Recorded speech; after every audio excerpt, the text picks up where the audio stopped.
And welcome to Tinfoil Hat live from the Wise Wolf Gold and Silver Studios. That's right, Wolfpack Gold. Just go to samtripoli.gold, use the promo code Tinfoil, and you too can get in on the Precious Metals game for as little as $50 a month, sent right to your house. Very exciting. Very excited to have some of the legends of the show back in the studio. I think they've probably done more studio shows than anybody else. They're on a Cali tour right now, hitting up all the big shows. Very excited to have them here. Please welcome Jay and Jamie Dyer. How are you? Good, man. Glad to be back here. I think this is like our 7th or 8th time with you. Awesome. Yeah. So it's always a blast. One of the funnest podcasts to do for sure. We always crack up. And I was re-listening to you and Jamie Kennedy actually 8 months ago. That was a really funny episode. I love Jamie. We were dying laughing at that episode. I love Jamie. He's a very brave man for wanting to.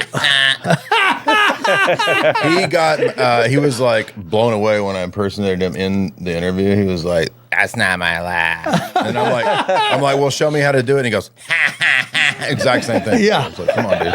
Impersonations are so amazing to me. They had Frank Caliendo on, whose show was it? Andrew Santino's. And I was like, that guy was nailing it all. And you can do great impressions. Are you good at any? No. Can you do Trump? Yeah, who can't do Trump? I know, but that's what I'm saying. It's the easiest one. Yeah, that's the easiest one. Yeah, Trump's Bush like is Christopher easy. Walken or something. Yeah, Trump Bush is easy too. Obama's somewhat easy. But man, the guys who could really do it, it's like truly amazing. Again, you've been on the show a bunch of times, but real quick, where can they find you guys and promote? Website's jaysanalysis.com, and then my wife, Jamie Dyer, she also does a YouTube channel and a conspiracy-based podcast as well. She's been writing and vibing in this domain for many years also, and her podcast is Jamie Hanshaw Dyer on YouTube, and you go to my shop there in the website, and you can get Jamie's books and my books there. And Esther Hollywood Part 3 is finally out. I think last time we were on, it was almost out, but it wasn't out. But now it's out. How many books you got, guys? I've written 4. She's written 3. Wow. I barely read that many books.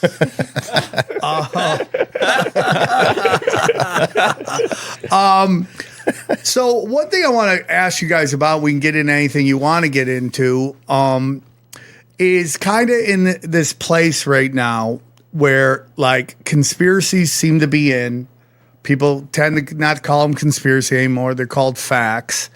Is there a part of you that is like, this is great, but could it be bad for business? Meaning that if everyone's talking about it, what was going to be the unique thing that we talk about? That's an interesting question. And you've been doing Tinfoil Hat for what? 9 years. 9, yeah. So, this year will be, in December will be 10, which is crazy. Yeah. So, I got into conspiracy stuff in 2003, maybe a little bit earlier. I read a book about the UN, United Nations being a socialist thing. Listened to Alex Jones, 2003, Loose Change, all that stuff. So back then with Google Video and like message boards, nobody was into conspiracy stuff. It was like the nerdiest of the nerdiest dudes that were into that. So to see this kind of be super mainstream now, basically the biggest shows out there, biggest podcasts are largely conspiracy based, is wild. And to be able to talk about places in the Middle East, which you couldn't talk about for so long, I think that there's a glut in the market because everybody and their aunt has a podcast. It's really weird. But I think that if you don't have something unique to offer, if you don't have like solutions, that kind of stuff, you're going to fall by the wayside because like if everybody has a conspiracy podcast, nobody has a podcast. So yeah. Now, Jamie, any thoughts on that? Well, on one hand, we're being vindicated now that all of these Epstein files is coming out, and just how all of the information is becoming more widespread acceptable. But like he said, on the other hand, you watch people soar past you that get a lot of things wrong. So you can be like super frustrated at that. And some retard on TikTok's like already at 1 million followers. Like you've been talking about this shit for like 10 years. It's so weird, Totally. right? Yeah. It's really weird. You guys are probably dealing with the same thing we deal with, which is tombstone algorithms. And that is that, they don't forget. They're like, hey, man, we're open-minded. Come talk about it. And then they're like, yeah, but we haven't forgot about you. Yeah, we know what you said. You caused 10 years all ago. this. and we're going to still pound on you why shiny object person just flies by. Yeah, it's kind of crazy. So the question I have for you, now, I've gotten into debates with people on my other podcast. So the whole thing is there's so much misinformation, so much disinformation out there. I don't quite know what the difference is in those two things, but I hear about it all the time. But the question becomes, would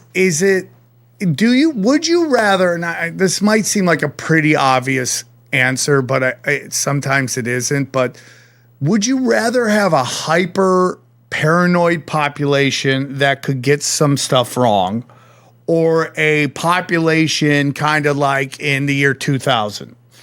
A lot of people sleep, a lot of people trust in the government and all that stuff, but there isn't this push of all this, what you would say, or anyone would say, is misinformation, disinformation. So the question is, what is better for humanity and the country, a paranoid population or a very trusting population? That's a tough question. I think a lot of people can't handle a lot of the information that's come out. And even with all of the most extreme elements of the Epstein stuff that's vindicated everything that we've talked about in the conspiracy domain, from like human consumption to blackmailing the world leaders to it being a Rothschild associated thing, like all of that vindicates everything that we talked about. But then within like 1 week of that dropping, you get, oh, well, now there's a new Iran war, so forget all of that stuff. It's all been pushed to the wayside, probably partly by design. I mean, I know they had the war kind of in the plans in the works for a while, but it's a perfect way to distract from all of that coming out.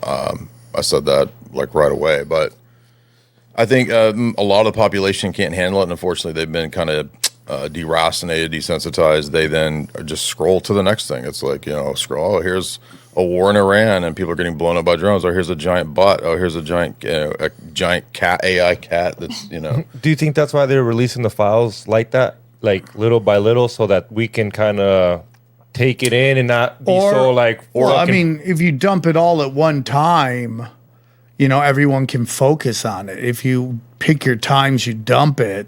Like, hey, Iran war, here's a little dump over here while everyone's looking over here. Mm-hmm. And then they can say they did it, and then everyone's distracted. Or also, did they release all of this as a deracinating, demoralizing thing? Be like, look, yeah, here's all your billionaire political leaders involved in the worst stuff, and nobody gets in trouble, so here's a giant middle finger to you. Or do you think the war is like a thing where like, yo, we're at war? Are we really going to worry about pedophiles? No, but yeah. Like, we're at war. Come on. Like, I'm at the same time, like, I'd rather not die than arrest even them, Trump to be honest. said that. Trump was kind of, when he was beginning to veer in the worst directions possible, he was like, why are we talking about this guy Epstein? What's the problem? Get over it. Come on, this guy Epstein. Probably the best guy out there, probably. Good guy, great guy. Come on, I've been working on it. Everybody can do a Trump, but not everybody can do a good Trump. Yeah, I'm with you on that. That was fire.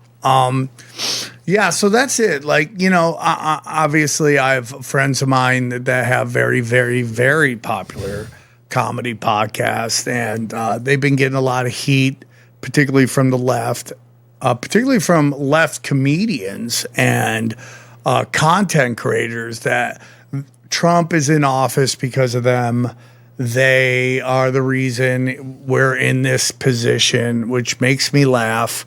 I don't want to load the question to give me the answer I want, but is there? Do you have a feeling that these podcasts had something to do with that, or since you are into the occult and all that stuff, it was Trump like preordained? Like I have a feeling like this is all a part of a script. Even like the Joe Biden shit, like, oh, Trump got screwed, Biden's in, and then he does all the things that Trump is having a reaction to.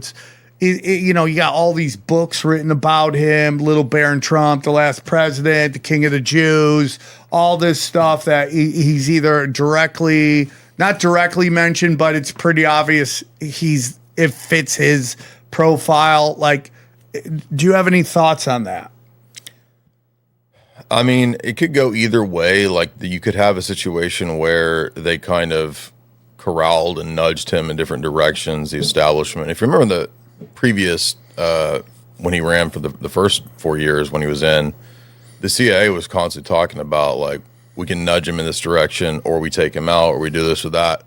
So I think they try to corral and control him. That makes more sense to me than it being completely controlled, because a lot of the stuff that he did, he didn't have to do that stuff. Like, if it was just all fake and gay, like, they could have they had a much easier route that was all fake and gay. And he did many things that did damage a lot of the, international technocratic elite stuff, which I don't think if the goal was to get all this in place, and a lot of these elitists, they've said, like, in the last several years, like, we're behind schedule.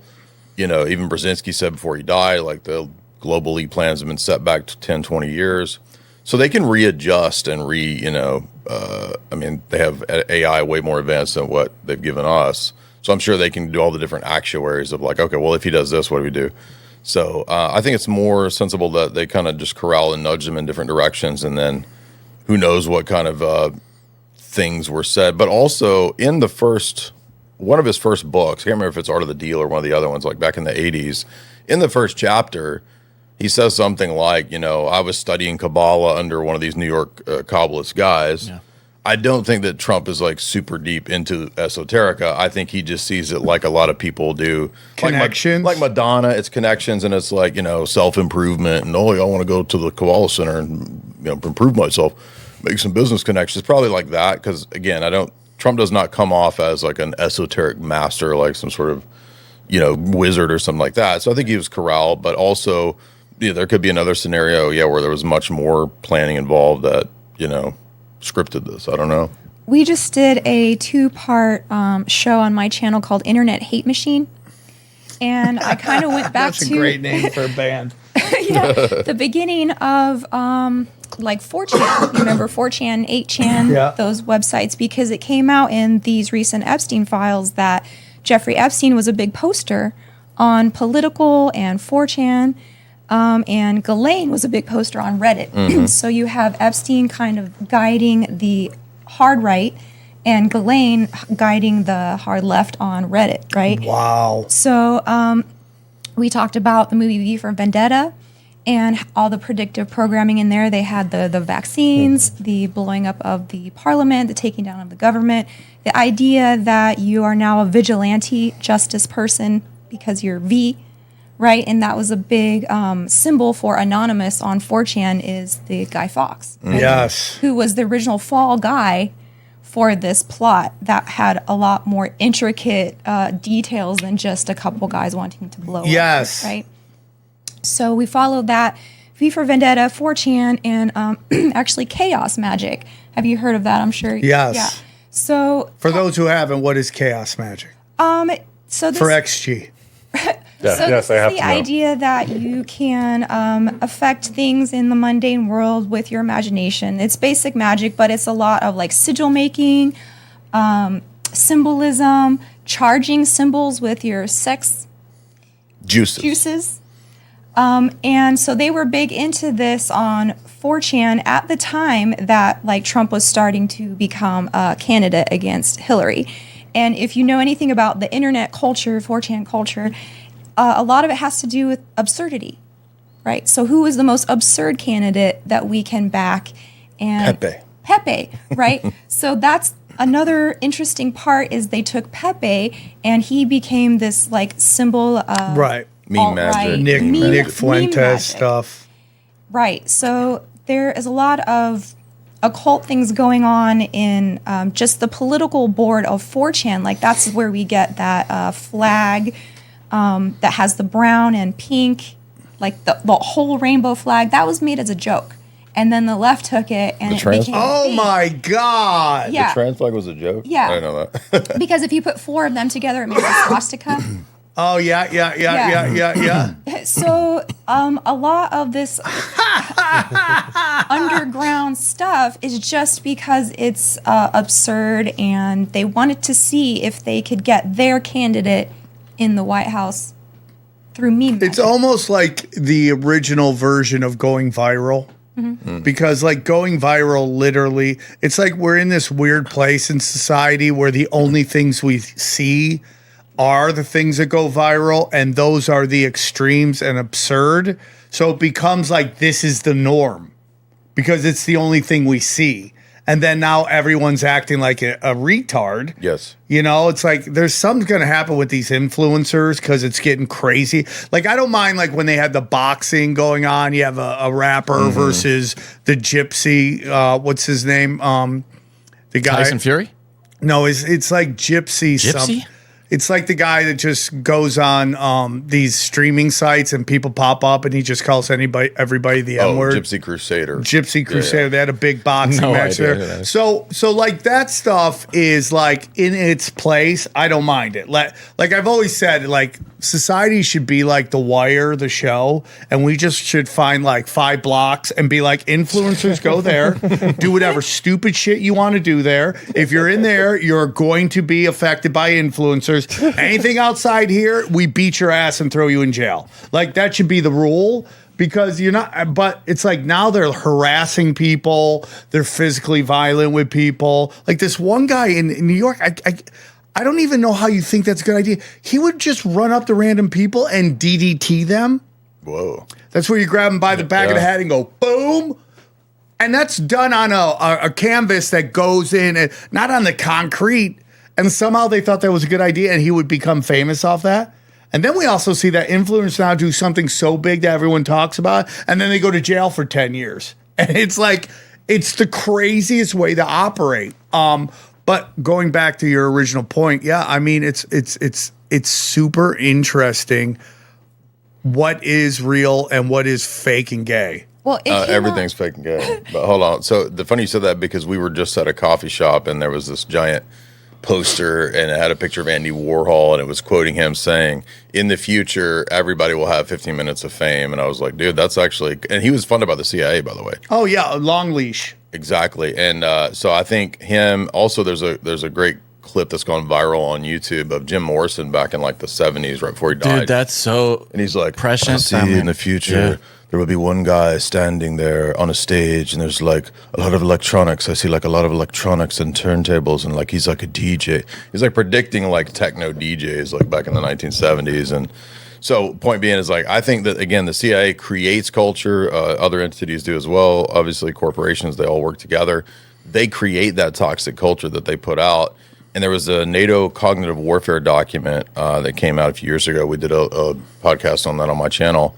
And in that document, that whole section on internet trolling as a form of warfare, cognitive warfare, and actually turning people, it says, if you can get enough people arguing and rage baiting each other, eventually what happens is everyone turns into nihilistic trolls and nothing ever gets done other than like everybody just hating everybody on the internet. Welcome to Twitter. That's NATO's plan, and that's exactly what it is now. It's like literally just everyone just hates everyone. Like Put out enough weird videos of Netanyahu, and you'll have everybody just. Johnny, What about that Johnny new- bet the house on that. Have you guys seen that new Jewish guy? That's all AI. He's been going viral. He has like 1.8 million things, and he says like kind of like real like Jewish. He doesn't exist. You mean like he's? What do you mean? He's all AI. I'll look him. I'll pull him up right now. Let me find him. But he's some guy that's just all AI, and he says like real Jewish things, like what Jewish people do. But he's obviously pushing the narrative to make the Jewish people look bad, and everyone's loving it. But it's all AI. Where here, I'll pull it That's up. Ari Shafir's job. While he's looking at it, you want to say something, Jamie? Well, he mentioned that part of this was the deracination of people and like clumping them into these cult-like groups. And it came out that Steve Bannon, who was a close friend of Jeffrey Epstein, who became big during like Gamergate, he realized that he could take these groups off 4chan and weaponize them basically. So then you have January 6th and you have like these revolutionary type attitudes that came from the lonely incel boards on 4chan. Oh, that's a perfect like place for feds to draw from is the incel. Yeah. Forums. They do that with like in Buffalo, Tonawanda, is that the name of the city? But it's like they just found a bunch of lonely Muslims and just like they didn't even do anything. They just like handed them guns and like he's got a gun, you know. And then there's there's Islamic threat in it. Have you guys seen this guy yet? He's just some The AI rabbi. the AI rabbi, and he just says crazy Jewish shit that's like super out of pocket, and you're like, holy crap! But it's all fake. The rabbi. And look, AI. He has 1.3 Rabbi million Goldman. views. 1.3 million followers. That's yeah, wild. but you know, again, is it that everybody's running to check him out, or are they promoting him? So because all these a lot of platforms do this, they'll find somebody and they'll just throttle his viewership up. And then everyone's just scrolling, and they're like, "Whoa, this guy's got like 2.5 million views. Let me check it out." And that's kind of how and that is the future. You know, the future used to be the industry. They would decide who got on the Tonight Show and all that stuff. The future will be freedom of speech, but not freedom of reach. And YouTube, Instagram. They will control who is famous and who's not famous based on who they'll allow to be seen. Johnny, who's been telling everybody about Precious Metals forever? We did, bitch! That's right, dude. And that's why we want you to check out our good friends at Wise Wolf Gold and Silver. Let me tell you about Wolfpack Gold. If you're paying attention, you know that de-dollarization is real. Fiat is fake, and you don't want to be left holding the bag when the dollar collapses. Gold and silver has been money through all of recorded history and are an excellent way to protect yourself from inflation and geopolitical turmoil. That's why I trust my friends at Wise Wolf Gold and Silver for all things precious metal. Veteran-owned and an A+ rating by the Better Business Bureau. No transaction is too big or too small, and you can even roll over your 401k or IRA into physical gold and silver. And if you think you can't afford precious metals, think again. With the Wolfpack monthly membership program, you can get gold and silver delivered directly to your door for as little as $50 a month. Wise Wolf Gold and Silver also deals in and accepts Bitcoin.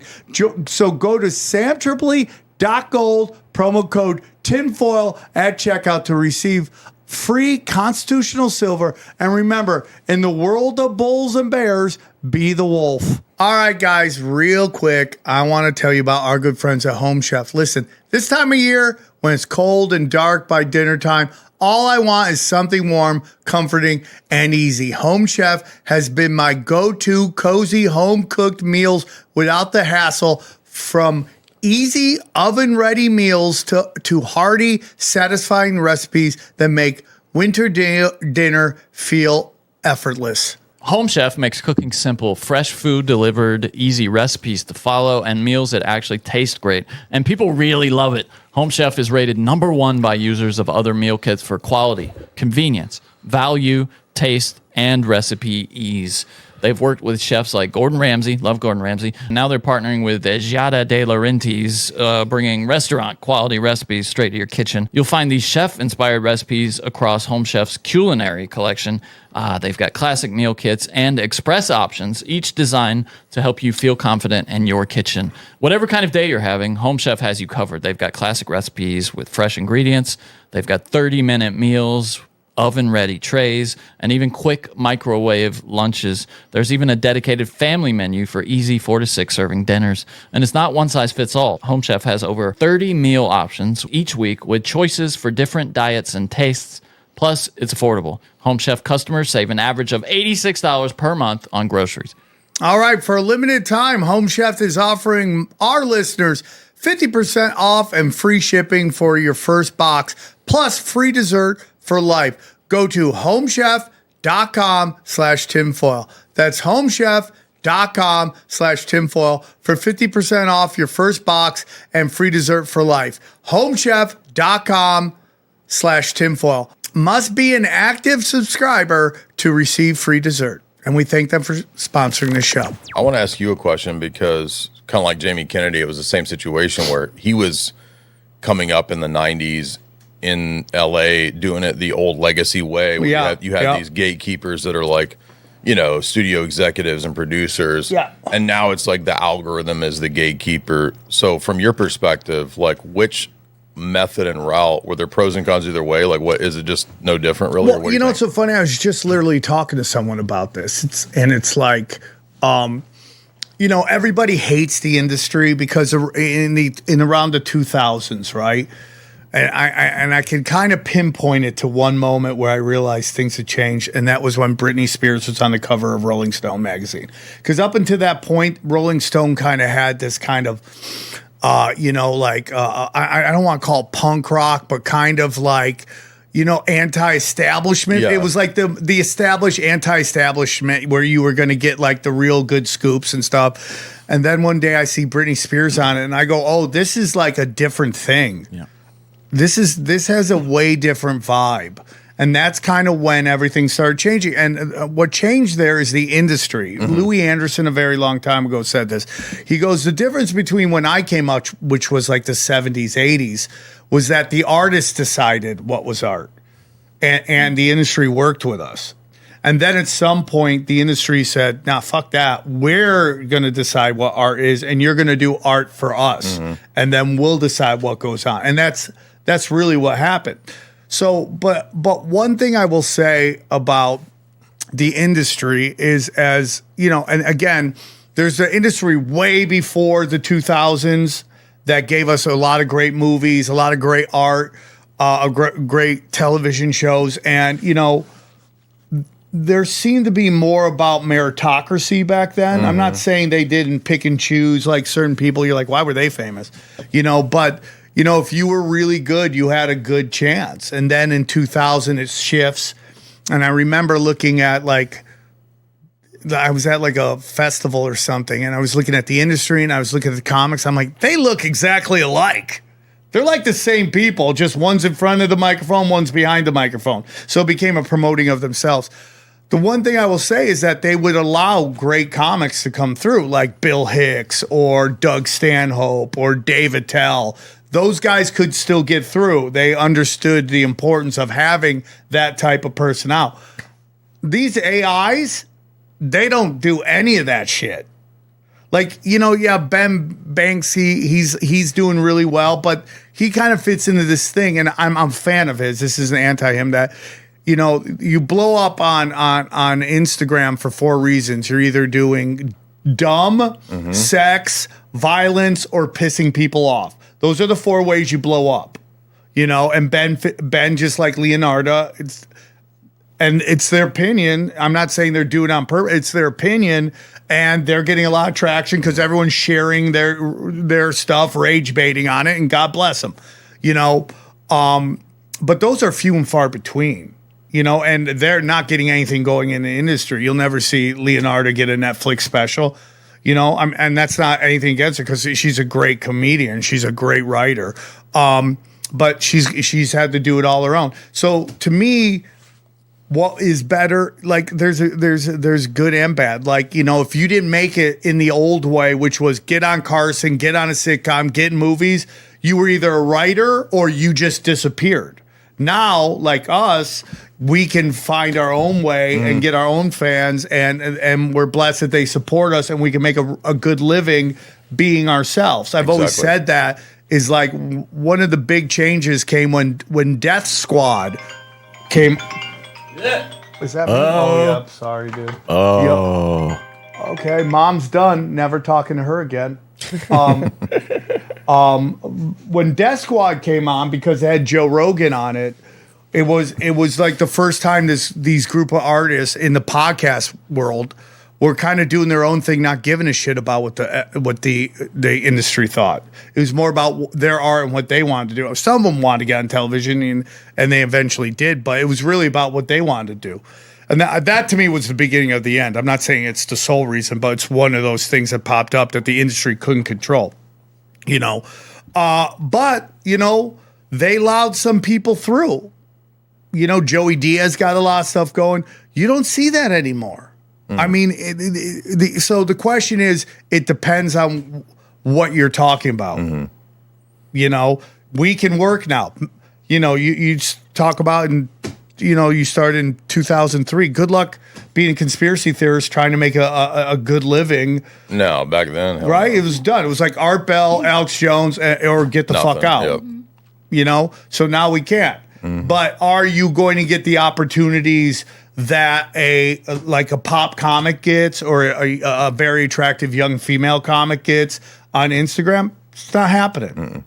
And there's nothing we can do about it. So you just got to keep working the volume. So it's the new overlord is the algorithm.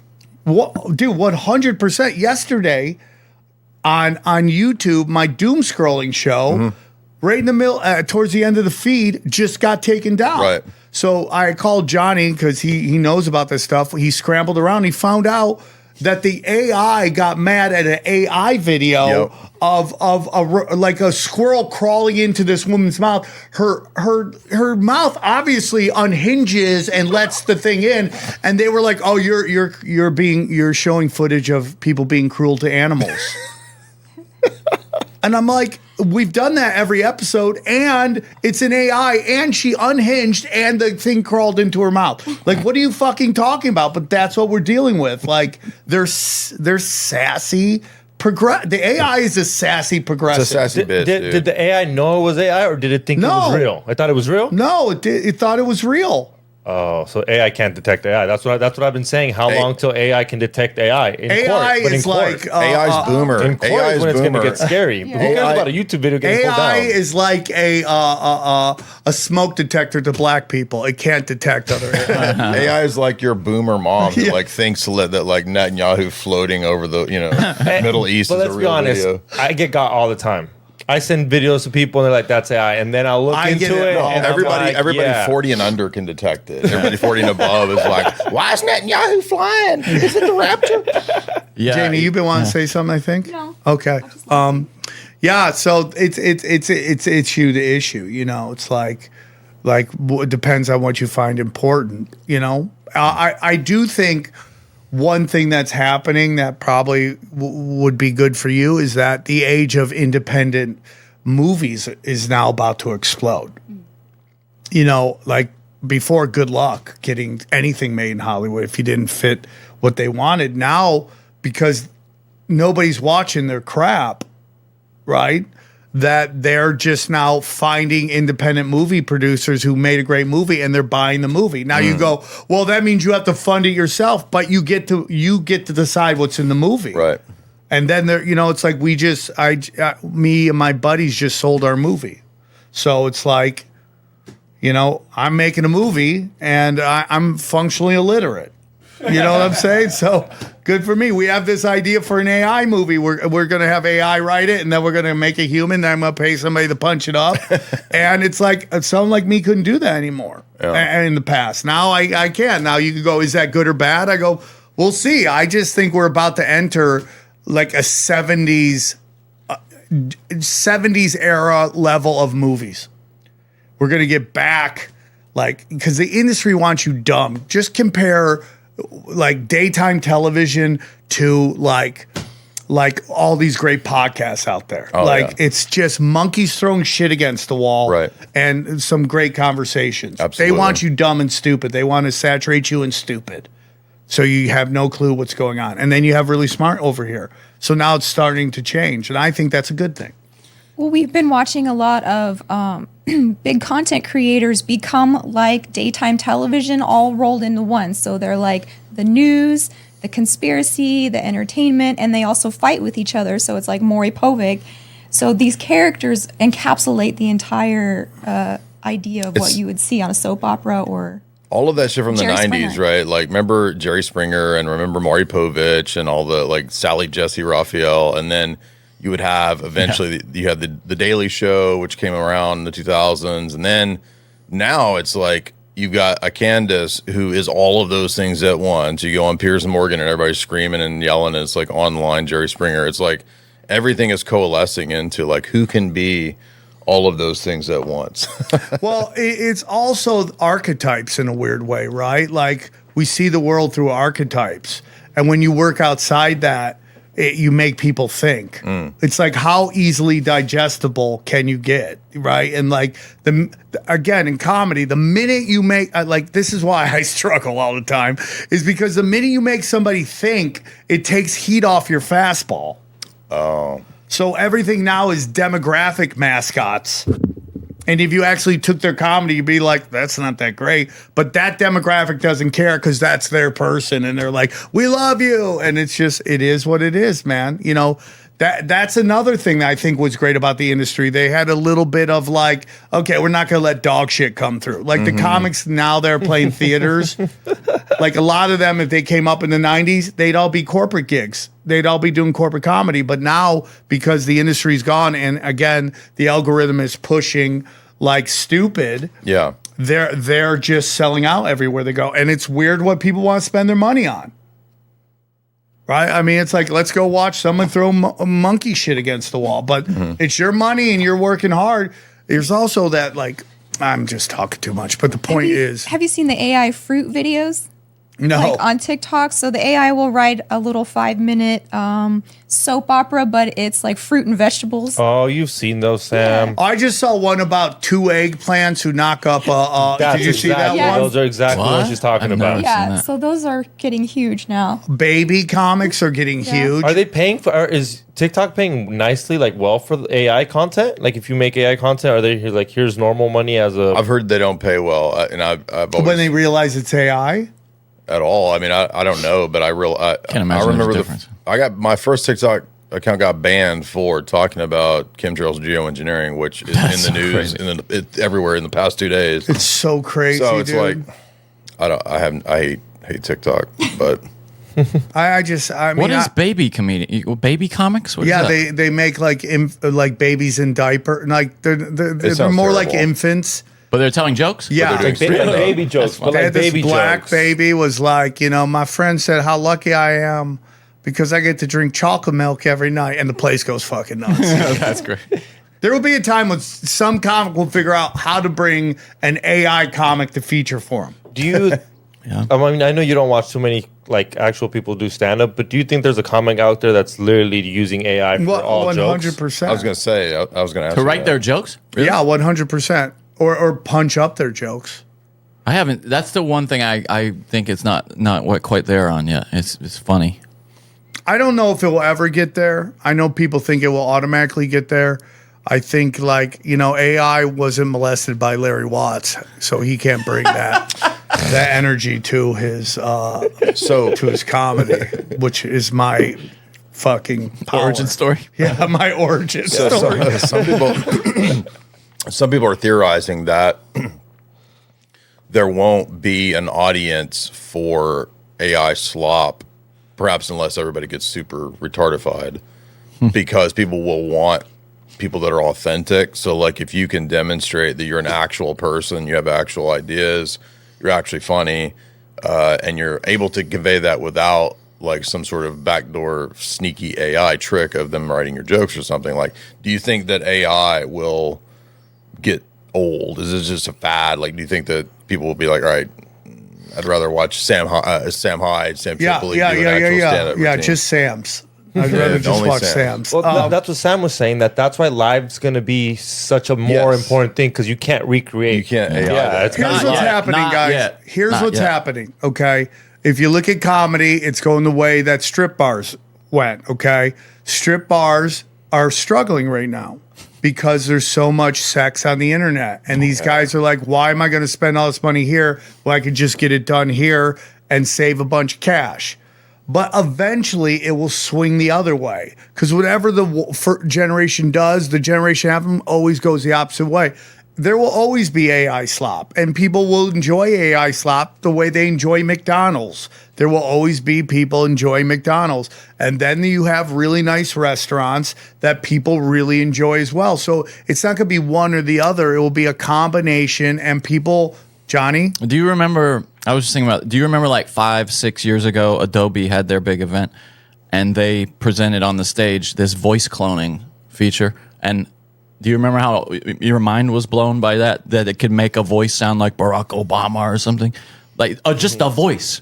And that was 6 years, dude. 5 years from now, there won't be AI slop. It will be indistinct. If it's AI slop, it's because it's intentionally AI slop. It will be indistinguishable from reality. But it won't be.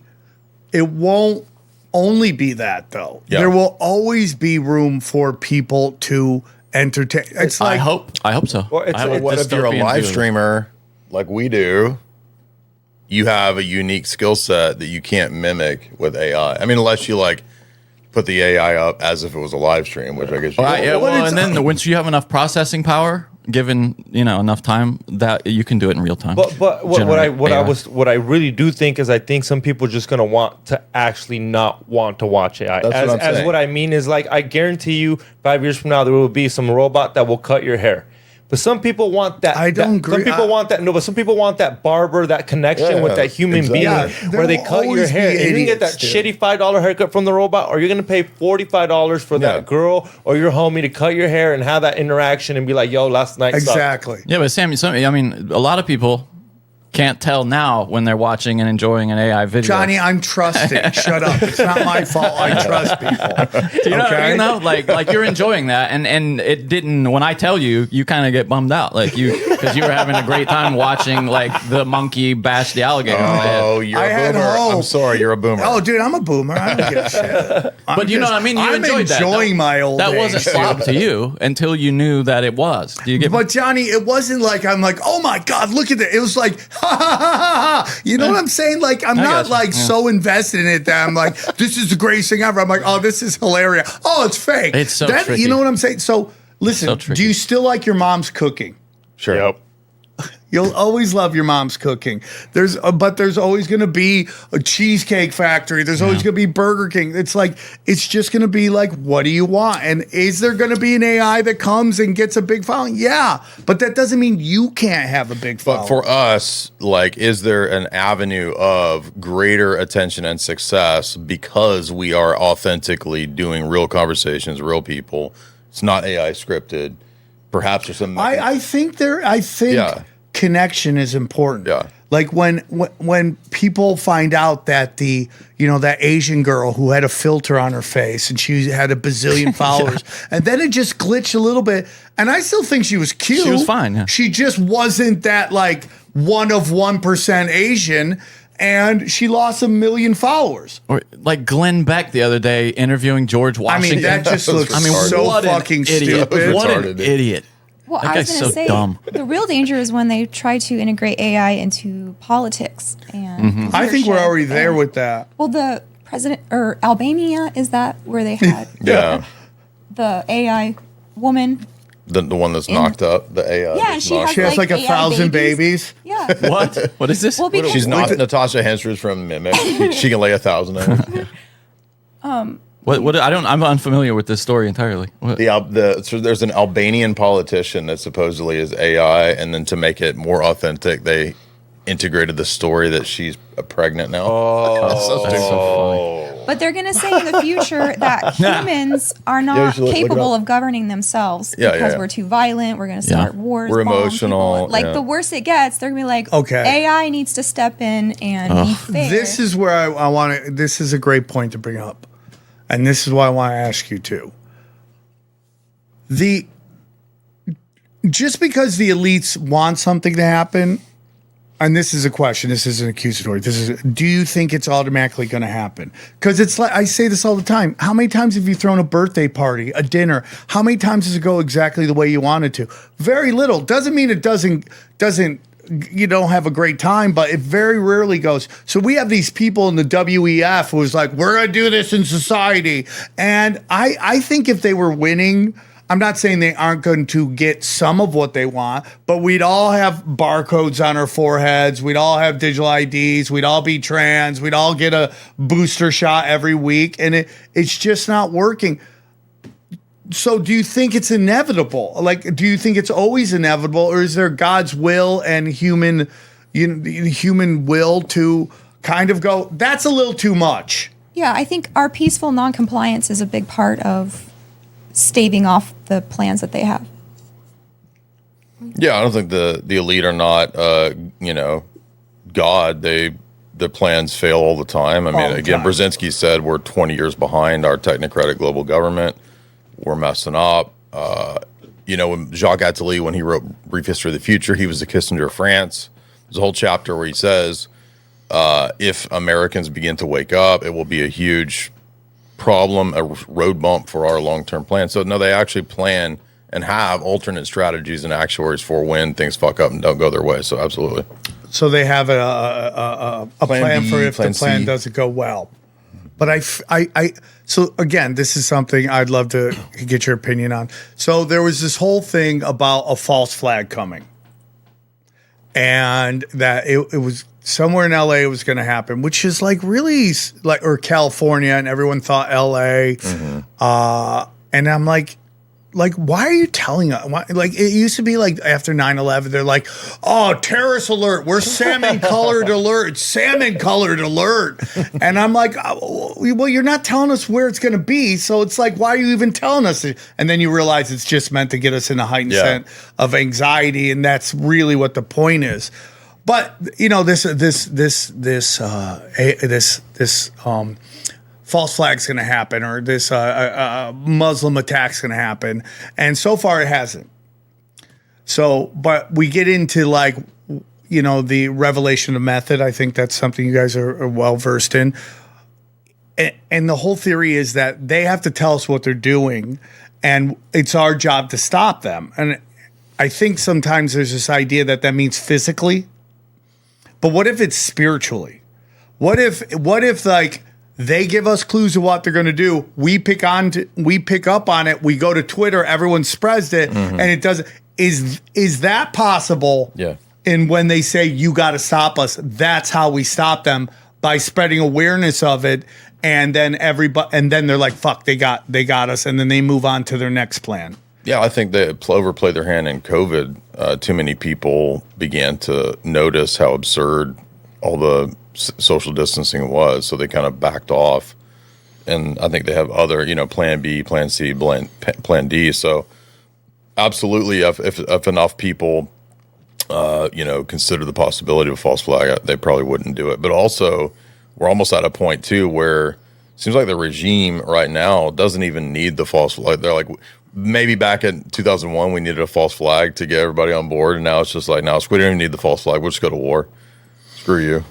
Guys, everything's getting more expensive. You know, gas, food, everything. That's why I want to tell you about our good friends at Upside. Let me tell you about Upside. Listen, gas, groceries, eating out, even on the tightest budget, there's no escaping them.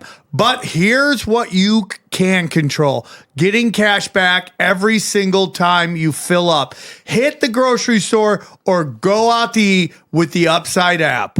The free Upside app gets you cash back on gas, groceries, and dining. Those big three things that are always draining your wallet. And here's how it works. You just open the app, claim an offer, and pay with your card like normal. Then you get paid. It's that simple. It's incredibly simple. Wouldn't you agree, Sam? I agree. And yes, it's cash back, not points you'll never use or credits that will eventually expire. It's cash back, money you can transfer straight into your bank account. That's not marketing speak. Independent studies confirm that Upside users earn significantly more than traditional rewards programs. Over 100,000 participating locations means once you start checking the app, you realize how often there's an offer right where you're already going. Users earn $1 million in cash back every single week. And unlike with other programs, you can stack Upside with your existing credit card and loyalty rewards. Dude, Hall Pass ice cream? Get out of here, dude. That's amazing. I love that place. It's one of my favorite ice cream places. And you get 6% back. Come on now, dude. That's amazing. Upside is giving back $1 billion to its users. To find out how much you can earn, download the free Upside app and use promo code TINFOILHAT to get an extra 25 cents back for every gallon on your first tank of gas. That's an extra 25 cents back for every gallon on your first tank of gas using the promo code TINFOIL. And we thank them for sponsoring the show. What did he say? We're like used to it. It's normal. What did Trump say earlier? We did it out of habit. Or out of Yeah. habit. It's something we do it for habit. It's like we didn't even do it. We didn't even do it for the oil. We don't need the oil. We did it just to do it. Yeah, people are saying I'm overreacting to that speech. Not at all. I think that was one of the most embarrassing moments a president has ever had. But consider this too, the idea of revolution and like we have to get in there and do something actively is also baked into their plan. So they have a plan for the people who will go down that path also. No, I think you're totally right. I mean, that's the whole Q thing, right? It's like Operation Trust. Exactly. So they're going to do little bits of things no matter what we tell them, right? Obviously, they just kept moving forward with the Ukrainian war. Everyone's like, fuck you, we don't want that. And then to a point, it doesn't happen the way maybe they wanted us to happen. Like they want to be full, at least that's what I'm thinking, fully engaged in Russia in the war.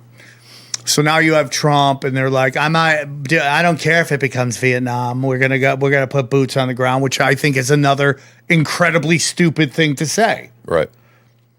But do you think they would already have boots on the ground if America was cool with that? Yeah, absolutely. I mean, it's funny because when the left or the fake left is in power, they do the proxy wars and the Green Revolution. They do the, Gene Sharp, NED, National Endowment for Democracy, Color Revolution model. And they tried that in Iran and under Obama, 2009 to 11. They were pushing the Green Revolution to get rid of Ahmadinejad. And that didn't work. And then when you get the neocons, and essentially they're not that different, but they just have a little bit of a different strategy. They're more amenable to like outright kinetic warfare. So forget all this regime change stuff. Let's just go straight up, bomb the shit out of it. But ultimately, as you know, I mean, this is just the Oded Yanon clean break strategy of Netanyahu and the Likud going all the way. It's actually pre-Netanyahu. It goes back to like 1982, the Greater Israel Project. So, I mean, we do this for other countries, supposedly our allies, but it's really just because our foreign policy is controlled. I think everybody here knows that and agrees with that. But would we be on boots on the ground? I mean, I think literally, like when Trump says it's out of habit, like he's just saying we do what This we is what want. we do. We do what we want. We don't even need the population behind it to do what we want. So let's get into the Netanyahu stuff. Somebody might be listening to this episode 5 years from now, and they know how it all turned out. At this moment, we don't. I'm not going to get into whether he's alive or dead. I think, we'll wait and see. There's things that make me think he's dead. There's some people very passionate on the internet that he's still alive, which is like my head's on a swivel. I don't know. I'm just going what I feel. Is it the videos or just your instinct saying that he's alive? It's the videos, but it's also like the history of Netanyahu. This is not how he acts, right? Like Netanyahu's always in your face. He's not walking and laughing. He's like giving press conferences and fucking trying to put his foot on your throat. Like if you're alive, you don't have to pretend to be alive. That You're last just press alive. conference, that last meeting, that last video they put out was pretty nasty, though. He's like wishing them a happy festival of fire or whatever. I don't from believe above. that Like, at all. You don't believe it was nasty? No, I don't believe that's a real. No, video. but what I'm saying is, it's what you're saying. It's like, and that's Right, pressing. but that's and like the fourth evil. or fifth one to come out. The other one he drives. He just got rubble. He just got hit by a missile. Rubble's all on him, and Right, now but he's, I don't think that's. He's over there. He's like sipping. he's lattes. drinking coffee, looking like he just left the spa. It's just like I'm sorry, but I mean, Is there maybe. any chance he could have left Israel? No, I mean, Yes. they're probably cloning him right That's what now. I'm saying. I mean, that makes more sense to me than anything. He's in his deep underground base waiting for the Yeah. bombs. Yeah, I mean, like, it makes more sense to me that he's fucking got. They're just, hey, we need 2 weeks to clone this motherfucker. He's off the grid, dude. That's all. 2 weeks to flatten the BB. Yeah, 2 weeks to flatten the BB. 2 But weeks to flatten Iran, actually. let's just pretend that he's dead. If you're listening in future, we don't know at this moment. Do they know that? Like, will we ever know? Like, 'cause if they clone him, you'll we'll never know. if he comes out and then he's everywhere, and then If we're they like, clone him, though, you'll no, never we know. won't know, but Yeah. we will know. We will know he's alive. It might be clone alive. Do you understand what I'm saying? Yeah, like, and then at that point, what's the difference? I got you. Yeah. yeah. So, does this do anything to their prophecies? Wait, Jewish prophecies or the elites' views? The Jewish prophecy is that like because isn't what's it called? Shabbat, the Shabads, the Shabubum, the Hababas. What are they? Chabad Lubavitch. The Kabod Lubin. Isn't it like that guy's like, you're the one, you're going to bring it. Hurry this shit up. I'm old. Like in that speech, like, bro, TikTok, let's go, man. I'm like 80. Let's get this going. I gotta see this shit. That's weird because like that's a weird sect that's had a whole bunch of its own fake messiahs that have come and gone. Yes. So they always fall for these fake messiahs, and I mean they're tied into a lot of international organized crime stuff. It's its own world of stuff. It's crazy, but I mean, it's not like they need Netanyahu. I mean, Netanyahu's a leader, is a president. But if you remember when Epstein was on that recording with Ehud Barak, the prior prime minister, dude's like explaining to him how shit works in the world. It was really weird. He's like, they couldn't spell Palantir, right? Yeah, They were like, it's crazy. It's been like a minute trying to figure out how to spell this word. And then Ehud Barak's like, and what is teal? And it's like, it's a company. It's like a venture capital. You know, like, so he's telling him how to. He's fucking. You think I'm a boomer? I'm not dumb enough to fucking put all my crimes in an email. Like, did they not hey, dude, should we put this on the record? I mean, fuck it. I'm. There we go, dude. You know, Idiots. You don't think about like master criminals also, like they can't do basic grammar. I thought that was really fun. Like everything's misspelled. I mean, horrible grammar. It's crazy, yeah. Terrible. this Epstein, man, he's like a mastermind, but bro, he's illiterate. He can't spell shit. Exactly. I mean, yeah, like a 12-year-old wrote most of his emails. It's just ridiculous. You see that thing that he might have a kid? Dude, the guy wanted to get everybody He might pregnant. have a Who kid, does? Dude, I know, but the royalty were saying, I'd like to have a baby with you. Yeah. Well, he had a bunch of babies at Zora Ranch. Yeah. Yeah, but I'm surprised that there's not one kid saying I am. Who would want to do that? Why would right? you do that? That's Maybe like you got Hitler's kids going money. Yeah, He Hitler's my he grandpa. left like 300 million to that. Yeah, one kid. you gotta get something. At least get a book deal. I don't know. No, because now everybody knows you might have an egg-shaped dick, and that's going to kill your dating pool. How come all of the villains have weird dicks? I don't know. That's probably why they become villains. Yeah. They're like, oh, Yeah. this isn't nice. No one can have anything nice. So what? It's Hitler, Harvey, Epstein. Jeffrey. Yeah. Yeah, they all have weird dicks, dude. It's so crazy how we're like so advanced in some ways and we're just so primal in other ways, dude.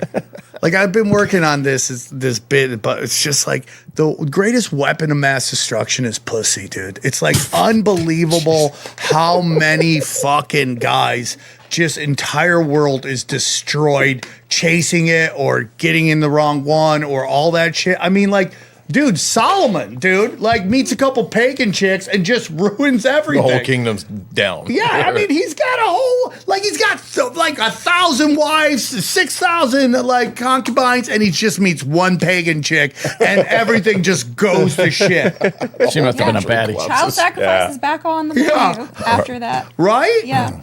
And that gets into like the thing that we learned on that Dylan showed me on Conspiracy Social Club. It's like Solomon started worshiping two little g gods, Moloch and Remphan. And then you hear Remphan, and then you hear all the kooks that they call them saying the Star is David is Remphan. And you're like, damn, dude, that lines up. Well, that's a really ancient symbol. I mean, the symbol on the blue and white flag is basically man and woman. The upward triangle is penis, and the downward triangle is vagina, and you put them together, and that's the sex magic. So That's that is so super crazy. ancient. Yeah. It's so crazy. I like how like basic human beings back in the ancient world, like when they saw shapes, it's just pee pee poo poo. It's exactly what you're saying. Like it's primal, dude. It's just Yeah. like pee pee, you know. One of the funniest jokes Joe Rogan used to do back in the day is how like the ancients thought that rain was just God orgasming, Yeah. dude. That's ball. Like giant all, bukkakis everywhere, dude. It's Yeah. like so crazy to me. And that's why they would say that shrooms were magical, because when Jesus was nut, and then all of a sudden there's shrooms there, and Jesus. then you would eat them, and they were like, "Yo, this is I swear, look it Sorry, up." we've lost everybody. We've lost everybody on the show. Well, one of the very first idols was just a stick in the ground as a phallus, like an upright. It's everybody from it's like middle school. It's just like You're it's a dick, dude. And then the whole dick world has changed, right? And the whole world pivots on a dick joke from like 2000 BC. Dude, that is so true, dude. That is so true. It's so crazy how like no, we can get all the bells and whistles, but we're just monkeys. It's so crazy. Well, that's the theme of Rogan's podcast, isn't it? We're like the little monkey. Yeah, like- yeah. But back to that, like, so Trump is like, who knew they were going to do this? Who knew? I mean, I'm like, bro, why are you saying that out loud?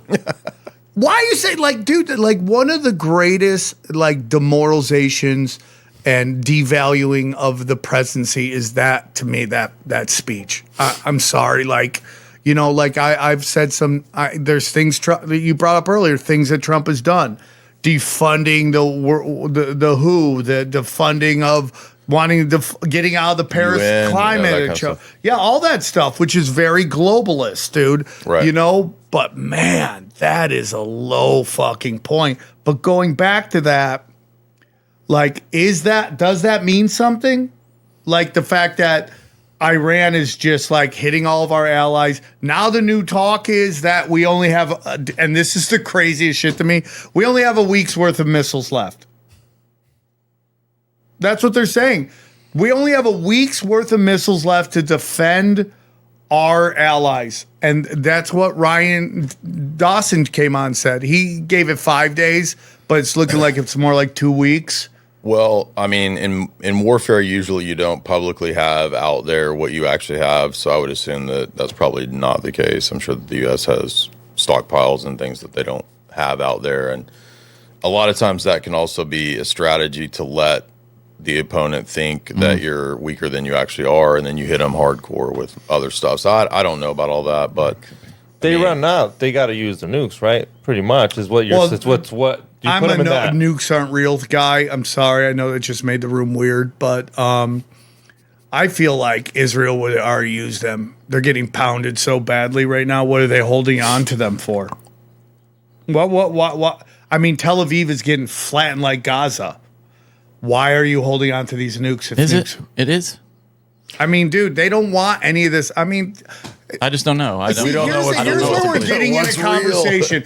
It's like, why even have the conversation if everything is? But really, I mean, it's just No, it no, doesn't I'm go not anywhere. questioning you. I'm no, just but it how literally do will we go know that? nowhere. That's literally what No, we're but getting to. I was just asking. Do you are you confident in that assessment? Is my question. Do I think Israel is getting rocked right Tel now? Aviv is flattened. 100%. You do? Do I Okay. think every building in Tel Aviv is bad right now? No. Is it down? No. Have they done to Tel Aviv what they've done to Gaza? No. I mean, I said that, but it was just more of just a description, not necessarily literally. But are they getting hit right now? 100%. All right.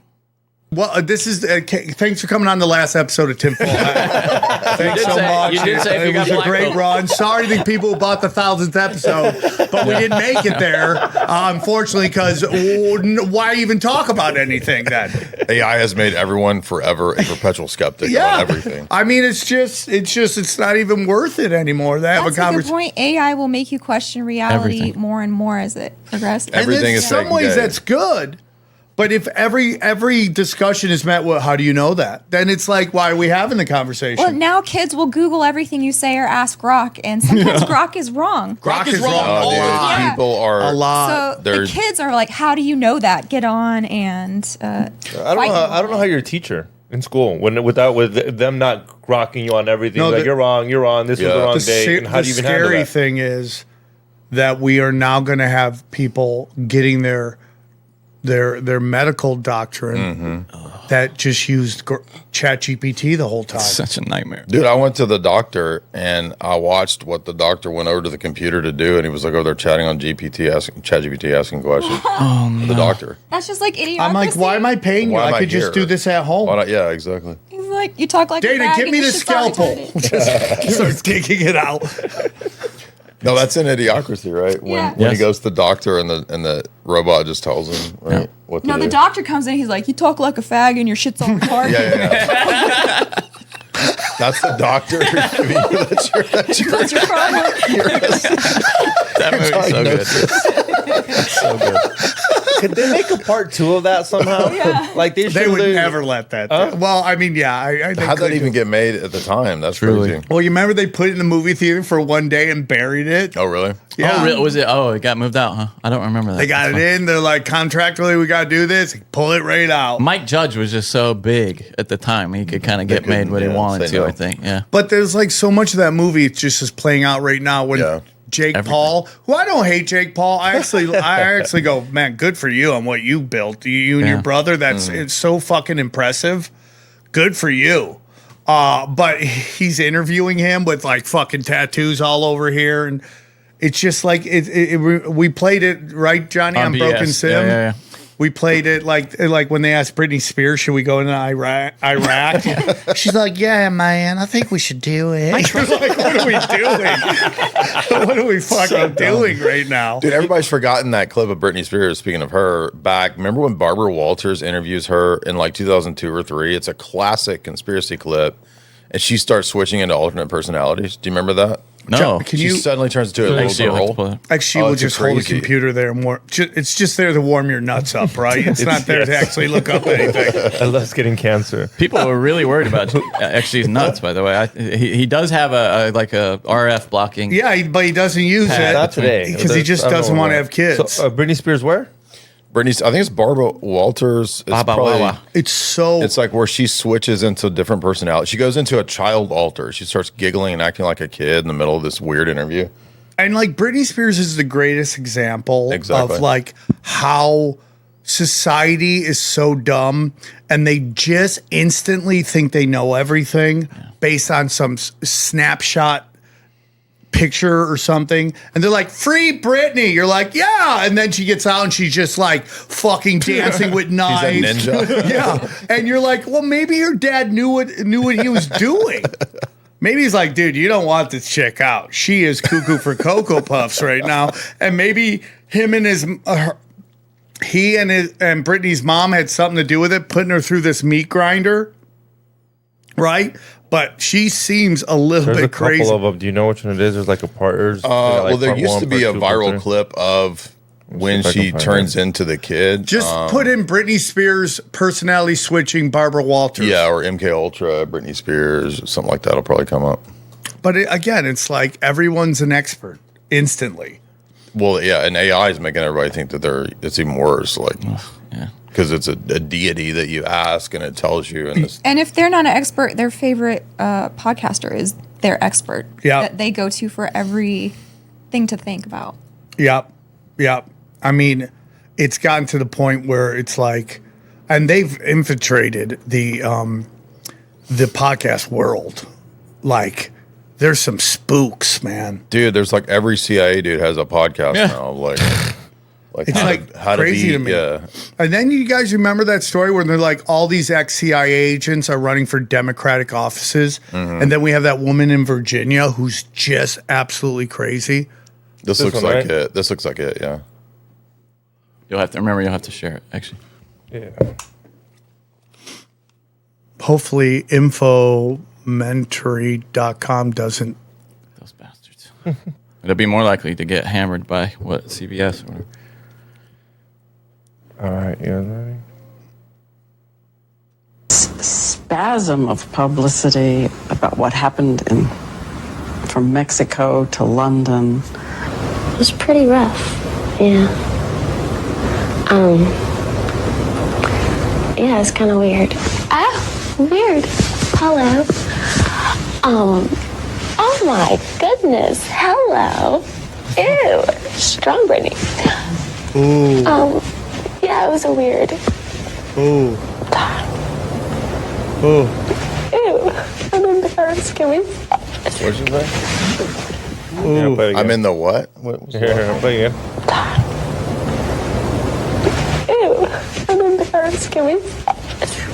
She references something about a time when she was in Mexico and somewhere else, and that caused her to like flip into this weird. Anna Nicole Smith did the same thing. Yeah, and Nicole Smith had the those exact same triggers thing. where she would start talking like a baby. Yeah, so strange. It's so strange, dude. Dark. She just got a DUI too. Oh, yeah, they were like, they arrested Britney before they arrested anybody from the Epstein file. Yeah. when you were in the video, when you saw the cooch, were you around her and did you observe like any odd behaviors, or did she seem totally normal? I remember there was a time where she was just standing by herself in this giant room and everybody was working on getting this shot ready. And I was just watching her and I was just like, she is the most famous person in the world and there's nobody more lonely than she is. I just felt just sadness for her. Like she was so lonely. And she'd just gotten through her boyfriend who was drugging her all the time. And I just felt for her, dude. I go, and you know, whatever anyone wants to say, like that video that Dana made, saved her career. It was the first time she won Video of the Year because she just had that disastrous dancing thing on MTV, and everyone was like, what the fuck? And I always say Britney Spears is the female version of Mike Tyson, where like they were so big culturally, and on one side of the gender, female, she was so important to them. Mike Tyson was so important to the male gender. And like when they crash, it was like people were just like, oh, what is going on? And like everyone's like, get back up there. And they became emotionally invested in them coming back and at least getting to a certain level where we're like, okay, you're calmed down. And obviously Mike has seemed to be able to stabilize himself a little bit more. He still has moments of manic and crazy. And Russell Peters has a crazy story about Mike Tyson and not having to deal with him, and it got really scary. But, you know, it's just like they were just so big culturally, and the shit they had to go through, and the fucking, you know, it's like, watch what you wish for. Like, I've had a lot of friends become famous, and they are crazy, dude. Fame is crazy, especially this fame that is today is not the fame of Frank Sinatra. Don Rickles made one joke about him being in the mob, and he sent people down to beat the shit out of him. How would Frank Sinatra handle fucking the comment section? You can't turn it off today. You know, it used to be you could go get up in the hills and close your gate, and you were you could just hang out with a few celebrities. You know what I mean? You could have like a circle of friends that was you trusted from back in the day, and go be in your house. But now it finds you. And it's also weird because, like, when I think of Clint Eastwood and Burt Reynolds and all these famous people when I was growing up, they just had a different vibe to them where you wanted to be them. I just feel like celebrities now, nobody wants to be them. Nobody wants to be them, yeah. And it's almost like they're just kids who were pushed forward by famous parents, and they fill a void of having to have celebrities. And they're just empty calorie celebrities. There's nowhere where you go, that guy worked his ass off and got to where he is. Well, it's the era of the influencer, which is essentially not a thing. Like, what are you? What do you do? Right. So it's not actually talent and creativity typically. I mean, there's some that are interesting and funny characters. I mean, obviously the Pauls are fascinating dudes to have, you know, branched out into all of these things to build that empire that they built. But at the same time, it's like all of these other people, it's like, I mean, we were talking about this with supermodels, like even in the era of like supermodels in the 90s, right? You like, okay, they look good, right? They were just the 1%. And now it's like fat chicks everywhere and everything. Every mannequin is a weird fat trans. It's like we've gone insane, and now like they just churn out. It's just nihilism, basically. Yeah. That makes sense. No, I agree on that. I totally agree on that, and it's all been done on purpose. Yeah. You know, Izzy Griffin's come on, talked about how they want to destroy our archetypes. It only takes 10 years, and we're well past that in this idea that, like, chicks can kick everybody's ass. Yes. And, you know, I have a joke about, like, all I do is watch women beat up Albanian hitmen in movies, but my girlfriend cries when I tell her she can't tell a story. You know, it's like, again, it's this, it's meant to just invert everything. Yeah. Everything is inverted on purpose. Like, you guys probably see this. Jamie, you probably notice this as well. Like, the way women talk about children now is shocking to me. It's like 10 years ago, 20 years ago, if you had women talking about babies are parasites, they're here to destroy my body, and all this stuff, and how men don't want to engage in sex anymore. Like, when I was 20, that's all I thought about all the time. Like my father, like his father, and like his father. Now it's like, I don't want anything to do with it. Everything's about making money. And then when you listen to the elderly who are like on their way out and they ask them what's their biggest regret, they're always like, I work too much. And it's really about getting you to buy into this thing long enough that you can't come back from it. Right? Women get past their age of fertility. Men are so deep into their jobs, and then they get fired from their jobs, and now their whole identity is gone, or there's no jobs at all. Like, have you seen her new post? No. What is it? You got to turn up my the bad. sound. I don't. Did you share it? I get to sleep to however late I feel like it because I don't have any fucking children. And because I don't have kids, that means I don't have to go anywhere today. I don't have to go to Disneyland, Legoland, Color Me Mine, Build-A-Bear, Yogurtland, the zoo. I don't have to go to any of those places. Not once, not ever.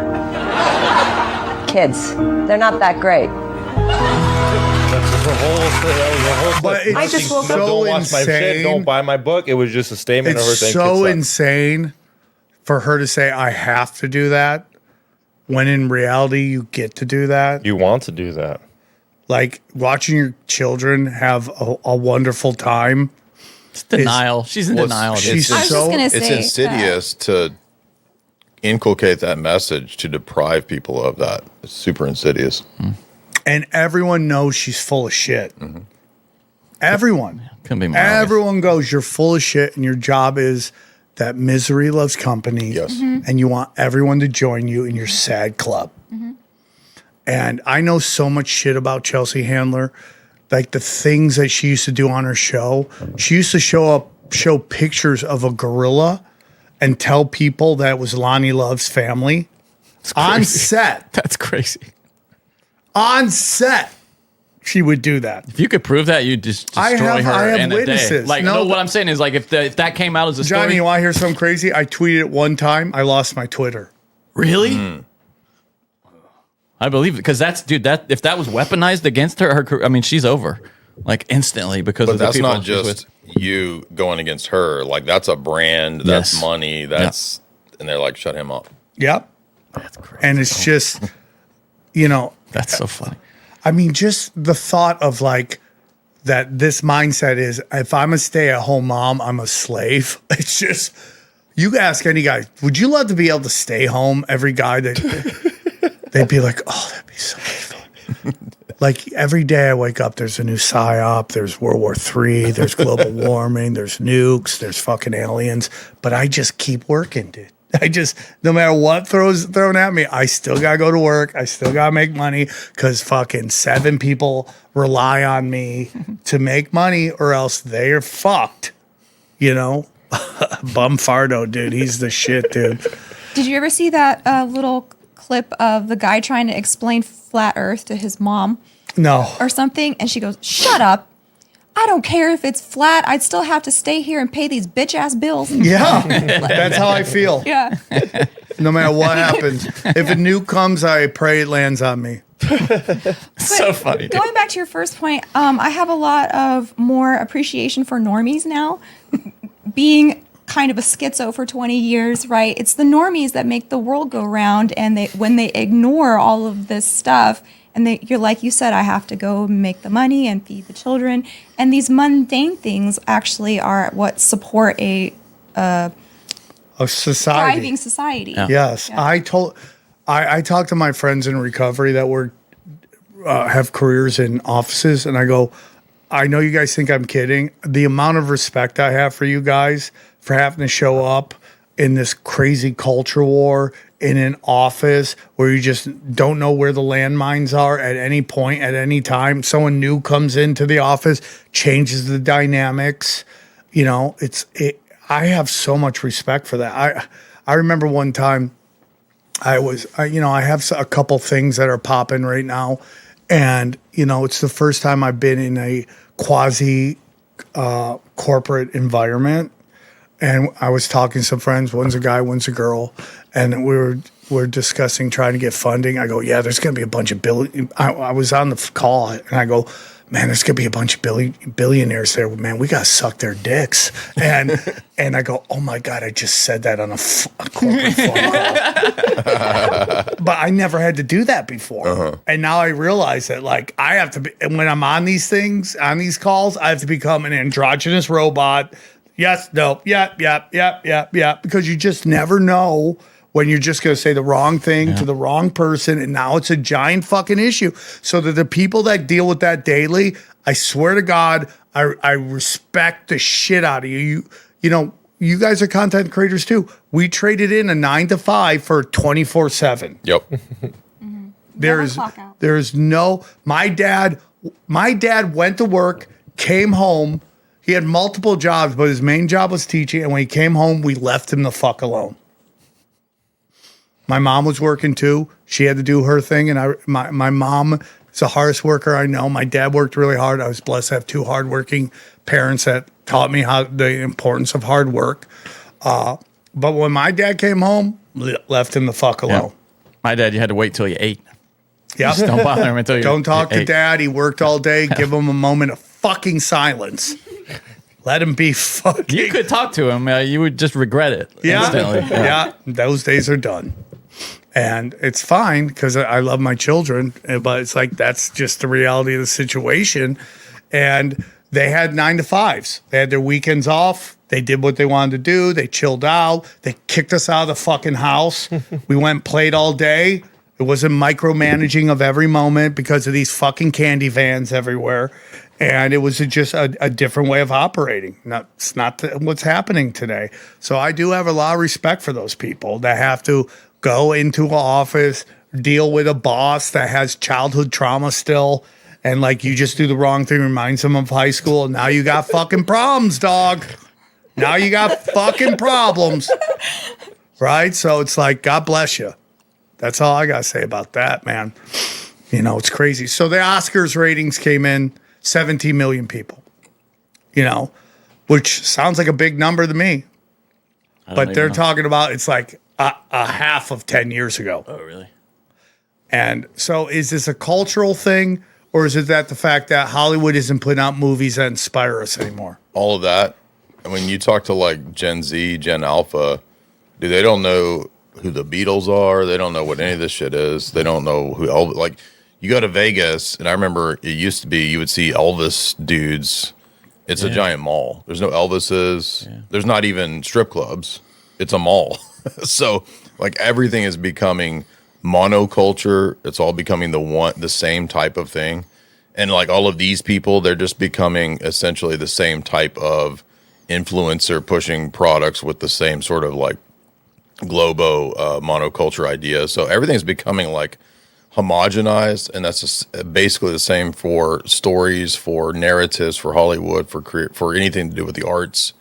Again, I think people are going to thirst for something like that's not homogenized, and AI is essentially a homogenization tool because it's just pulling from all of the, you know, like general searches, right? So if you ask a question, it's going to collate together all this general information. But I mean, that's anything, again, I think anything that's not homogenized is going to stand out if it's authentic. Also, I think people's attention spans are getting a lot less and less. Like if I sit through a feature film, I feel like I've accomplished something without pausing it or reading or looking at your phone. Yeah, so a lot of people, it's their phone in their hand, their laptop right here, and the TV on, so they're not even paying attention to. I see it in comedy right now. It's like people just want you to talk to them. Like the structure of a joke is dying. And it's just, hey, talk to me. I did a show, a buddy of mine named Angel came to my show. And it always gets weird when there's people in the audience. I like, okay, I got to put on a show for them. And it was just this awful crowd. And every comic by the end of their set going, you guys suck. You know? So I go up and and I'm trying to do these new jokes and trying to do all this shit. And I'm getting nothing. And then the minute I start laying into these motherfuckers, they start laughing their asses off. I mean, huge explosion laughs of me just fucking laying into each one of these people. And it all comes from these crowd work fucking clips now. Yep. And you know, it's really like there's three kinds of comics. There's pop comics, there's shit talkers, and there are outlaws. And the pop comics are just dominating right now. You know, again, 15, 20 years ago, they'd all be corporate acts, having to do corporate gigs, not being able to play the comedy clubs because just nobody thought what they were doing. Let me just say this. It's not that they're not funny. It's just there's no risk. There's nothing provocative. You know, for a long time, art was meant to provoke a response, and now it's meant to just kind of, you know, pacify you. You know, it's Is that even art at that point? Right? I mean, do you think all this crowd work shit is art? No. Well, I mean, for every Ian Bag, that's great. I mean, there's just people just going, hey, where'd you guys meet? You guys met at a bar mitzvah? What the fuck? who's that guy with the auto tune that goes into the audience? I'm like, that's he- an easy gig, huh? Yeah, but you know, there's a lot of people get mad at that dude. I'm not mad at him because he figured it out. You know, it's like if you can get crowd, God bless you. It's just not the stand up that I grew up with, and maybe that's boomer shit. I don't know, man. But again, the art isn't. We are in our idiocracy phase of stand up comedy right now. So we've been on this long journey here to Mordor from Tennessee, and Driving? Yeah. How was that? Well, it's better than flying in the TSA. I would love. I've never driven cross country. It's one of the things I want. We've done it every Killed time we my come out car. here. My We car drive out died. here every time. So I would love that. Did you rent a car or you drive your car? No. You My drive car your- is we an take icon. Mama's Prius. Yes. Okay. My car has personality status now. Yeah. It's like a kit or something takes because us- it saved us from so much things. My No, car I love died. it. I killed my car driving out here. Just killed it. What was It never recovered. sacrificed itself so you can get to I had a Hollywood. shitty Hyundai, but it was relatively new, and it never recovered from the Well, the drive to LA. So we were with Kurt Metzger. We hung out. I With love him. we hung out with all He's these. wild one, huh? Dude, like this is the second time we've done a podcast, and it's like I told him I was like, Kurt, this is schizophrenia at 100 miles an hour on acid, and I'm like, I don't know, like, because you start answering the question, and he's like 3 subjects other removed from that. He's got supercomputer brain. yeah, it's crazy. He's got supercomputer. We do a premium content show together. Oh, dude. And it's just I'm his Flavor Flav on that shit. I'm like, yeah, feel it. Come on now, come on. You know, like that's my job. You're Little John to the rappers, like just one word. yeah.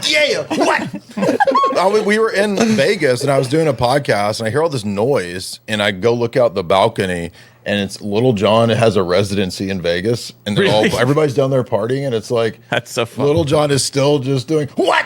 Yeah, it's like 20 years of that. That's Yeah, like, dude. That dude That's cracked the crazy. code. right Little there. John sounds Truly. like he fell in a hole and he's screaming for help.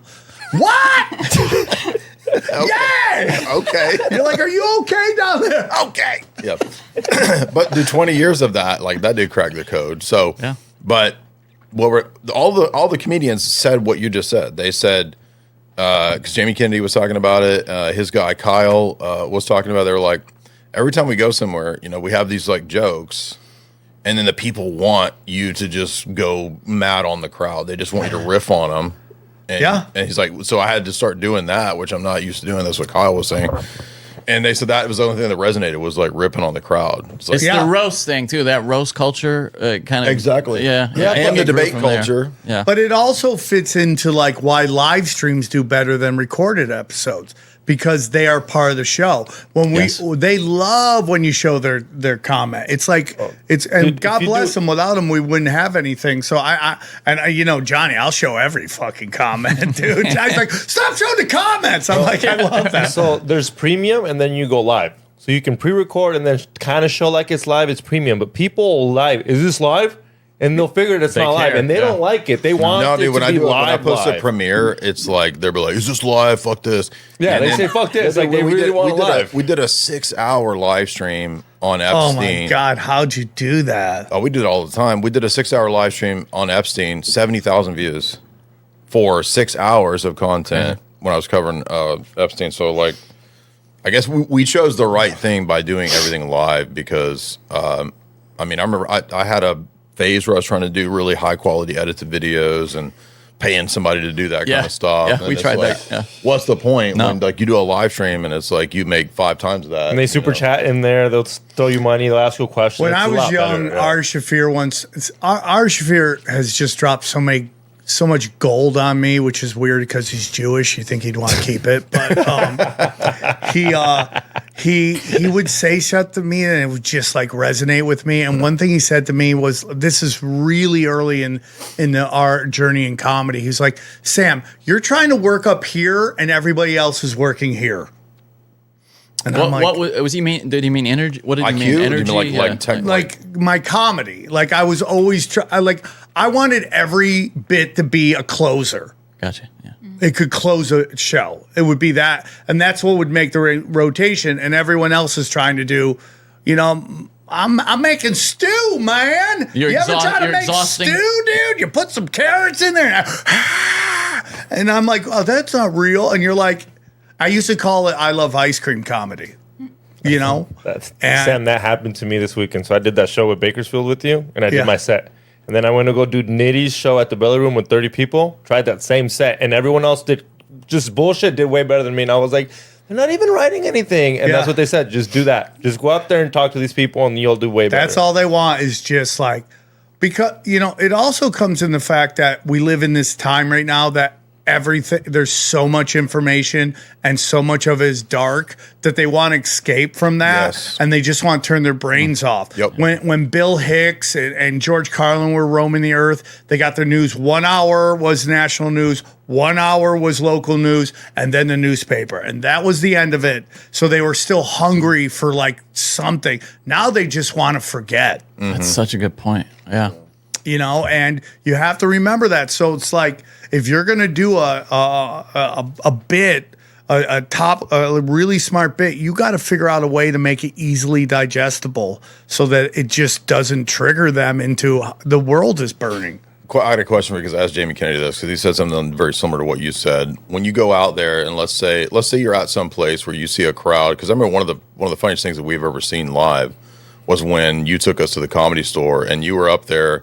And all this weird group of people comes in, and like you're doing your normal set, and then all these weird ass Canadians poured in, and they weren't really laughing. You're like, "Where the fuck are you guys from?" They're like, "Oh yeah, we're Canadian, you know." And then so you just busted on Canadians for 20 minutes straight. It was super funny. We've been in the back crying, laughing, and the Canadians are all just like, "Eh," like they're just stone faced. It's the funniest thing I've ever seen, and it's like, but so I'm wondering like how much because I know a lot of comedians see crowd work as kind of like a tier down, but like that ended up making the whole thing hilarious. So what I'm asking is like when you go in and you want to practice, you're doing your set that you've been writing, and then you realize like this is a bunch of boomers, this is a bunch of people they're not into what I'm saying. Like, I don't think boomers are always bad at crowds. I just want to say that depends on the generation. What about the venue? Is it like does the venue matter at all? Like if you were asked to come, I don't know, to like a Midwest Bible Belt comedy club, and you see that it's like a bunch of like, you know, Gen X and boomers, would you alter what you're doing as opposed to like a heavy college crowd, like a college age crowd? Yeah, I mean, that's you got to read the room. What's the room? You know, it's like you go up there with like, here's my plan. I never have a set. You don't? Like I have chunks, and I'll do them in chunks. That's crazy to me. And then I'll be like, what is this crowd? I try to start as simple as possible. My whole thing is like, the hardest part of my act has always been, since day one, the first 5 minutes. Because I don't walk up with a funny look that they know exactly what I'm going to talk about. Like, I can tell you what people are going to talk about most of the time as they're walking to the stage. Mm-hmm. This guy's going to talk about being Mexican, going to talk about being gay. This chick's going to talk about being a whore. Mm-hmm. You know, like all this shit. It's like, I call it demographic mascots, and they're very big right now. They're just mascots for their group. So I have to psychologically, my style of comedy is, I call it gator roll, right? Which is that I start off very simple with them. If I can get a good fart joke or a poop joke or something like that, just real simple, get a credibility with them, not challenge them too much. And then I slowly start to drag them down into the dark, dark waters. And then that's how I do it. And sometimes they have the best time, and then at the end they realize what they laughed at, and they get pissed at me, and they'll just walk right by me, angry as shit, because I made them laugh at special needs people. You know, so when you're doing stand up, you're literally learning how to be a Jedi. You're learning mind tricks, and the best have the best mind tricks at it, and they learn how to play the game and how to do psychological warfare. That's what stand-up is. It's like psyops. It's in a weird way. You're doing mind tricks on people, and everyone's different. You should go on stage, read a bunch of equations, take the microphone, put it near your butt, you rip a fart, read some more equations, rip a fart, and then just do that. See if you can do that. And then do they respond to the equation? Yeah. But it was wild back in the day. Comedy was so different, dude. What I was going to ask you about that was so do you notice a difference in the crowds, with the reception? Say 10 years ago, 15 years ago, if you wrote a really kind of high IQ, kind of you have to think through the nuance and the wordplay of the joke versus like, is the crowd reception on average like dumber? Do you think people are not getting the In jokes? LA? Yes. Really? LA is stuck in 2021. COVID? Where everyone's sensitive about words. Yeah, there's still like LA is. I hear this about New York too, but these epicenters of progressivism are still stuck in the rules of comedy. But it used to be you do your edgy shit in LA, and then you go down the road and you dumb it down. Oh, it's the exact opposite Really? now. You have to. I edit on the go in LA. I pull chunks. I'm like, they can't take this. They can't take this. They can't take this. But on the road, you just tee the fuck off because the internet has gotten everybody the same information. And on the road, like Texas, Florida, you can do whatever the fuck you want. People love that shit. Pockets of blue cities. And Johnny says, and I agree with him, almost every city is a blue city, every major city. But there's levels to it, dude. Like Austin, like people, New York City just shits on Austin because that's what New York City does. They're the greatest comedy scene on planet Earth because there's just so many clubs and there's so many comics. No one can compete with that. Austin's great. It's like Children of the Corn right now, where it's all just young people trying to figure out the rules, But Austin is this wonderful blend of conservative and progressive, and they've agreed to live together. Right? And you still have some progressives popping off and they get angry at jokes. But for the most part, everyone's like, yeah, just be funny. In LA, it's not that. And it's not always the people of LA. Some people fly here and they come with that bullshit and they just kind of assimilate into this thing. LA no longer pushes culture. LA used to push culture. Like New York had all the culture, but LA would magnify it so everybody saw it. Those days are done. And that's why it's imploding on itself. And it needs to implode on itself and then regrow, because what these execs have all learned is what people want to watch, but the middle is rot. And it's all progressive, woke dog shit that needs to go. The only way to do it is to implode it. So they all get pushed out and then rebuild it again. So it's more outlaw. It's more pushing of culture that people need to see. Everyone's like, we got to save LA. No, we got to let LA go through it. Yeah. And so, because you got to get rid of all these people. These people who bring their beliefs and put it onto their art. You need to get back to wanting to entertain people and not program people. And if even in the back they were programming people, but they did it through art. They did it in a way that it was more art, and then you got a message out, not get the message out and art is second. That's my opinion. And that's why LA is suffering right now, because there's nothing about it that the average man can relate to. They were forever they were just pushing art for San Francisco, LA, and New York. And they just ignored the middle. Now I have a friend of mine who works in production. She's like, we're getting orders for conservative entertainment now. We need to get them back. Right? And it's just like, you just don't, everything doesn't have to be an interracial couple. I don't care if you're interracial. I don't give a shit. It's just, everything doesn't have to be black guy, white chick every fucking time. Chick kicking everybody's ass every fucking time. Gay guy for no reason every fucking time. It just doesn't mean anything. Doesn't mean there can't be gay characters. You can totally have gay characters. Nobody's going to really give a shit. But when it's everywhere all the time, where was I watching? I was, it's like you're just watching like kids show and they have like fucking lesbian parents. And I have friends who are lesbian parents. Good for you. But like, that's advanced algebra. We're teaching 1, 2, 3's ABCs. Let's just teach kids, let them grow up, and if they turn out to how they turn out, let them turn out. Well, this is all inverted though on purpose. Yeah, 100%. It's cultural Marxism. Exactly. The programming is in the culture. And they'll ask when they need to ask. Why does she have 2 moms? And then you try to explain it, but she'll notice when she notices it, because now she'll be like, oh, she has 2 moms. And some but kids it's might like not even Pixar. care. Why do they have to be a lesbian parents? Why is that important? Well, is this a Disney thing, Jamie? Well, that did come out a couple years ago. Remember, they had that leaked That woman Zoom on the call Disney between Zoom the call. Disney Yeah. execs saying we are purposefully putting We got this to push this into- on kids more. Yeah. And for the purpose, for the purpose of what? Which is to, Fuck everything up. yep. Which Make is, sure that kids can't pair bond when they grow up and reproduce. So do you guys see, I'm not going to keep you guys much longer because I know you guys got a lot of shit to do, but you see the AT&T girl who's made $4 million. I'm not saying it's only from commercials, but she did a lot of commercials. She made a lot of money. She's very well endowed, right? And she's now like, OnlyFans is freedom.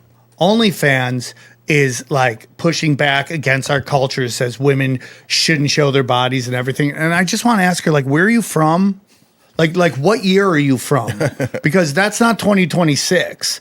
And what you're doing is you're saying you should do porn, but you're not looking at what happens when people do porn. And like, again, Is that her? Is that who you're talking about? yeah. Well, this is the inconsistency. I'll let you say Well, I that. was just saying, she's doing OnlyFans now.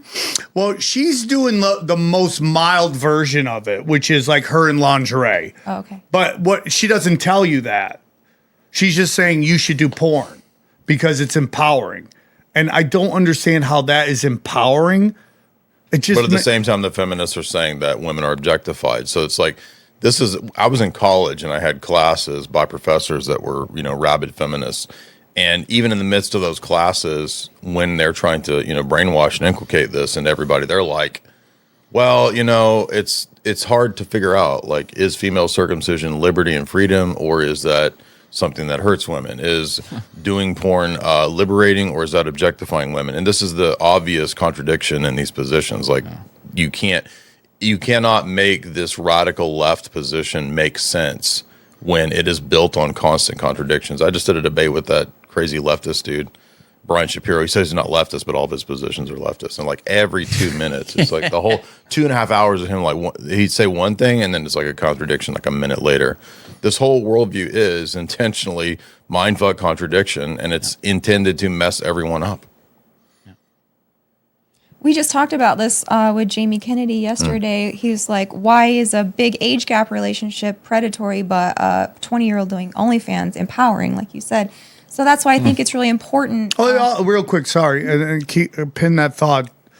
But it's also like a 50-year-old man with a 20-year-old woman, she's not developed her brain enough to understand what she's doing, while simultaneously saying 11-year-olds should be able to get sex changes. Exactly. Right. Insane. So that's why it's really important, what he does, like with pointing out fallacies in your worldview that are contradictory, and people have to sit with that and think about it if they can now, and kind of rearrange their beliefs a little bit because they're contradicting themselves. Do you think Destiny has a humiliation kink? Like Probably. it's wrecked, dude. I mean, he's literally the Glass Joe of debating. I've never ever seen the guy win a debate ever. That's where because he's got meth chin and that glass chin. and it's just it's weird where he's like, yeah, I'm gonna look stupid, but I'm gonna make a ton of money off this, and maybe that's his thing. But it's just like everyone looks at him as this great debater, and I've never seen him win. Not once. He's like literally not in once, a billion, and he's like Glass Joe. And you know me, like I'm a contrarian. I will say a guy We won a know debate that. if he won a debate, and I have not seen that guy win one fucking A lot debate. of this stuff is performative, like you said. It's Yes. just people taking on positions wrestling. for money, probably. I mean, I don't know who's behind Destiny, but Well, the good news is that word on the street, and the streets are talking that you're going to be on the next World War debate. Hey now, That's what people are talking about. Is there any truth to that? well, we Stefan Molyneux, we're going to do a round two. He agreed to it. I agreed to it. I haven't heard back from them. No. What's happening right now is everything is being finalized. So Okay. we wanted to do April, but it's now looking like more like May. So Okay. all the ducks are in line. We literally had to build this. David Lugo, who's like the commissioner, I guess. He was like, we built the plane in the air, and the first one popped off so hard. We'd love to get you to be a judge or a moderator. Go down to the World War Contender Series. We're doing our own March Madness, and we're having 32 debaters in a bracket to see who becomes the final two, and then they're going to debate on the main stage. So we got that going. Good looking people, and then there's me. So wait, you saying you need a right wing analyst? We're going no. I mean, I'll work in. Or are you saying a debate? Which one? No. Oh, on the Word War debate, we're going to have moderators. And we would. I mean, you're probably busy, but if you ever have a moment, we. You mean this one, like the spot or something? No, go up to World War the Contender Series, dude. I'll get you in as an analyst too on the table. We could have a great discussion. We're going to rotate them in. Okay. I have different. You had Gavin. We had Gavin. Yeah. Gavin was fun. He was a wild one. Excitable. Yelling that Pearl has a baby when she doesn't. She has a child. And we're like, that was so fun. Should we fact check that or just let him go? Shh, he's cooking. You know? She's more of a woman. That was fucking hilarious. Where did he get? Do you think he thought she had a child, or he was just like, I think he was gonna just having a good time. Yeah, I think so too. Yeah. He didn't give a You know, why let the truth get in the way of a good story? I agree. That's what we used to say in journalism. It's too good to check. Yeah. That used to be, you get a call, a tip or something, you just say, just report it. Just report it. Just report it. She has a baby. So, I would love to be involved at any level, but like, so you're saying that in March, there's going to be the brackets. We have brackets. We have 32 guys. And we have someone moderating the debate.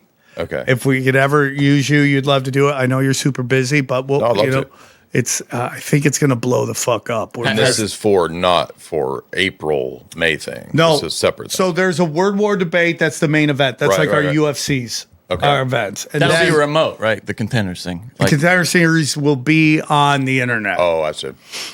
And we're very excited about it. Do you have that roster yet? How far complete is that? Is it? Oh, in terms of contenders, like how many? You can't. We have all 32. You got them. Okay, cool. Yeah, you can't apply anymore. That's exciting.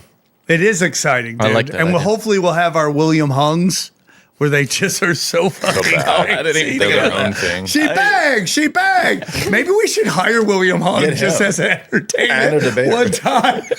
He should do your theme song, dude. He can get you a theme song. That would be great. I'm gonna see the last hire William Hung sing a song. What's that thing where you ask people for their birthday? Sam used to have one. A cameo. Does he have a cameo?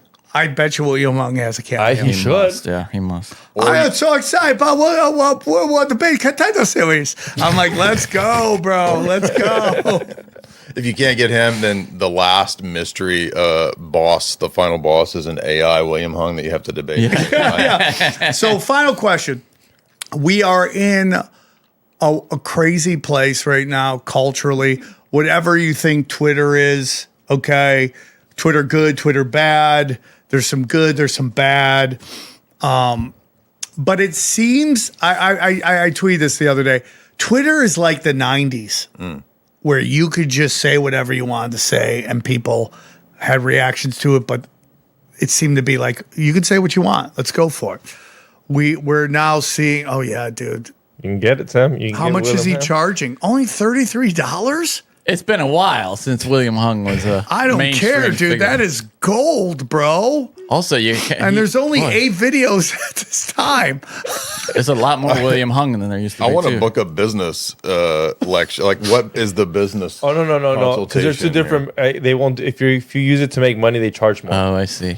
Yeah. So if you wanted to, so it's not him telling me the ways. No, like if you tell, how does he know the ways of business? Right? Just get him to narrate the art of the deal. That would. So if I get him to promote my business, it's $250. Yeah, for you to put.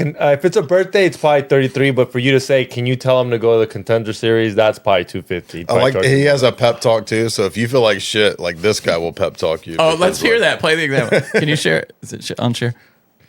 Is it not playing? I heard you're hungover today.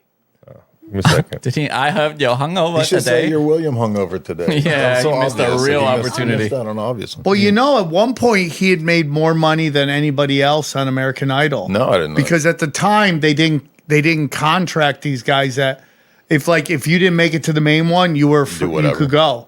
And then he blew up, and they're like, "Fuck, we missed that money." Yep. Oh, so he made an independent deal that was favorable to him. I got you. Yeah. So the question to you two is this: do you think we're entering a place culturally where old taboos I'm not talking sexual taboos or anything like that. I'm just talking cultural taboos of like you can't criticize certain groups is dying. And if you think it is dying, is that a good thing?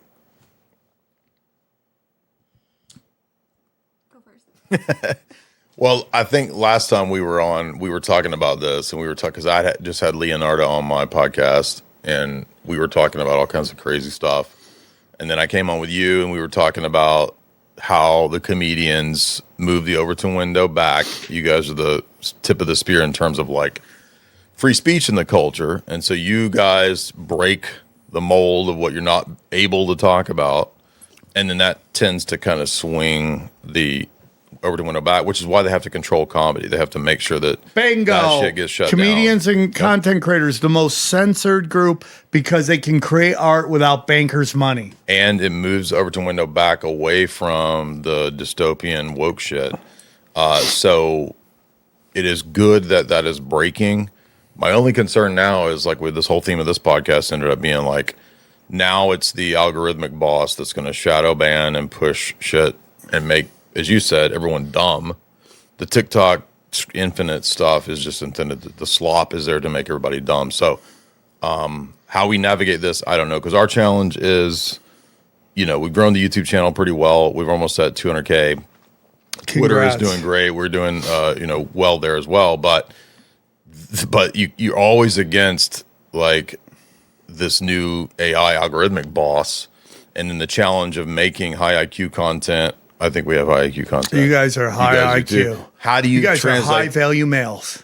How do you translate that to the tard audience? You know what I mean? Like you gotta, because like it's what you're saying with your crafting of your jokes. You're trying to do these high tier things, and it's like, no, it's poop jokes, right? So how do you translate that? That's the challenge, algorithm and that. And if you can break through that, which I think these types of shows do, and thanks to you comedian guys for swinging the Overton window back, you guys are actually the heroes. I think it'll get better. I think the danger is vacillating to extremes. So a couple years ago, you couldn't say anything but the J question, right? But now you have this like rabid anti-Semitism because more people are talking about the real issues of conspiracy in So now Hitler's cool, right. supposedly. Right. So we don't want to be censored that we can't critique or point out injustices where they see them, but we also don't want to create rabid groups of people who attack Other groups. They want groups. the anti-Semitism now as a justification to for react wars to it. and Yes. yeah. So I agree with what you're saying. I think there is an overcorrection going on. I think there were groups in the 80s that had this kind of force field put over them where you weren't allowed to criticize them from the outside, Jews, gays, blacks, and women. And whatever October 7th it was and whatever Twitter is, that seems to have changed.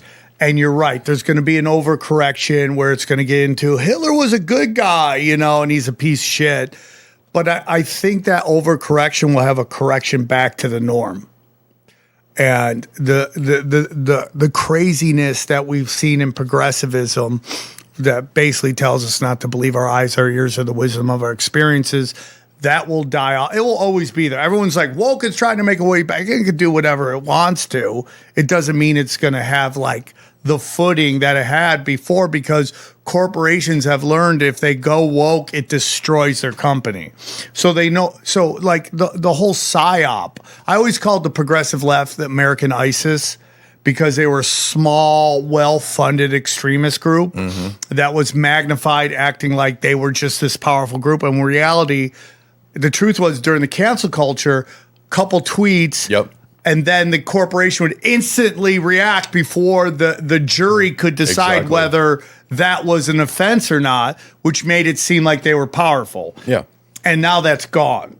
And I think it's important because, again, I've said this on a bunch of podcasts, but if you can't criticize a group, and outsiders can't criticize an inside group, that inside group becomes the most extreme version of themselves. Drill rap, Zionism, fucking, OnlyFans, queer theory. It festers because there's no one going to do it. That's fucking stupid. it's like when my friend was thinking about going to college, he was either going to go to Washington or this black college, and his dad, who's black, is like, why would you go to the black college? That's not real life. That you're not just going to be dealing with black people. You're going to be you have to learn how to deal with everybody. And it turns out that's correct. Unless you're in a relationship in a movie, then you're only dealing with black people. Yeah, well, or you have a Verizon wireless commercial. It is a weird thing, isn't it, that we still have black schools? That is such a weird, Well, I mean, I think to the elites they're very important because they, like all colleges now, they weaponize the people. Would you have would you be in a white college? Would you be in a white college?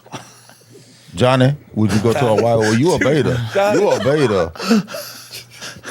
I already know what's going to happen when I go on the show. I can't wait for that, dude. Why I'm aren't so there excited. all white colleges? Exactly.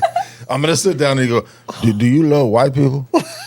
Because you'll have to, for him to get you to stop doing that, he'll have to kind of break character a little bit. I know, you know right? what I mean? And I really hope you commit to it. And I'm gonna say, do you love gay people? Do you love You the should gay get people? on Matan's show too. That You would just be gotta fun. know how to play it. You went on Matan. Yeah. That yes. He's that Yeah. one's entertaining. Sam Hyde. That Because was fun, it's like a 30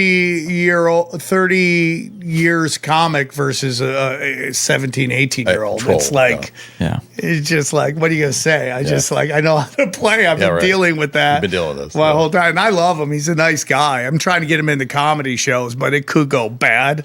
Is he in LA? Where's he? Yeah. At? Okay. He's in West Hollywood. Well, that's where he records. Could you tell me who the person is? I wouldn't mind. I'll hit up my guy and see if I can get an email Okay, for cool. you. But it would be really funny, It would be dude. fun. And you just got to stay in the pocket. I'll be weird. I can be weird. Yeah, Mess just with be him back. weird and have fun. One more time, where can they find you? So, Jay Dyer, jaysanalysis.com is the website. Got a shot with all the books. Esoteric Hollywood 3 is out. If you guys are interested in my 1,000 pages of decoding of Hollywood, symbolism, esoterica, CIA, Mossad, cults, you name it. It's all there in Esoteric Hollywood 1, 2, and 3. You can also find me as the writer of the Sam Hyde Show. Shout out to Sam Hyde. I love him. Nice. Thank you.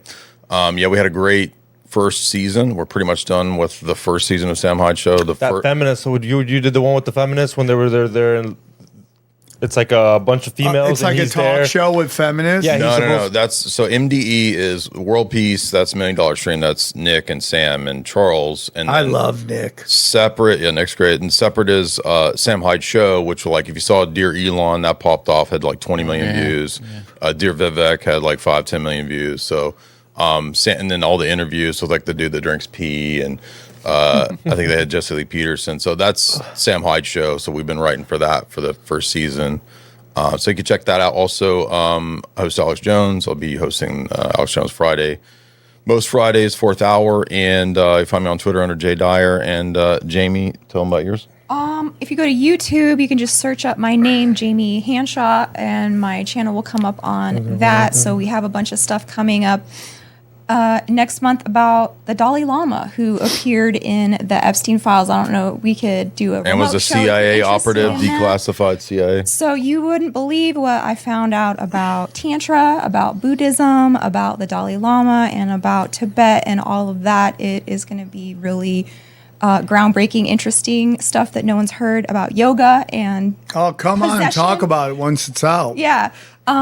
So that's going to be on my YouTube channel and all of those things we were talking about. Internet Hate Machine is the most recent one we've done. So that's a good one to check out. Yeah, it's super interesting because, all this stuff's coming out about the Dalai Lama. All this stuff came out about Martin Luther King. And now Cesar Chavez, all this stuff's coming out. And it just is like they push fucking bad people Yeah. into positions that cosplay good people. Yep, absolutely. Gandhi was one of those. Yeah. Right? All the time. And then if you're actually a good person, no. In Hollywood, it's unbelievable how people just are attracted to garbage people. Yep. I call that the Barabbas effect. What is that? Like in the Gospels, or Yeah. So when they said, "Would you like me to set free Jesus or Barabbas?" and the crowd chose Barabbas, who was the criminal murderer guy, yeah. murderer and thief, and Oh, they're like, wow. "We want that guy." That's so crazy, dude. Well, guys, it was a great show. Always love to have you on. Open door whenever you want. If you guys got crash upstairs, let me know. And hey, man, thanks for coming on. Thank you. Let's break down the episode. Yeah, guys, what'd you guys think of Jamie and Jay Dyer? Good. We were just discussing. She wanted to be called Hanshaw, but she was so nice. She just let me call her Dyer because she knows I'm retarded. Yeah, it was gonna be Hanshaw Dyer, right? I guess. We were just talking. But that sounds like a great cop film, Hanshaw Dyer. I was about to say, what do you think when girls do they mix their names with their? I don't. Well, seeing that I have girls, I'm like, that's cool.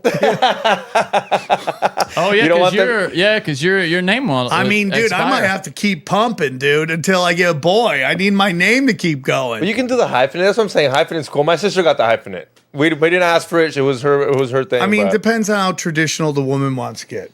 Yeah. Right? I mean, if you really are like into it, then you take your husband's last name.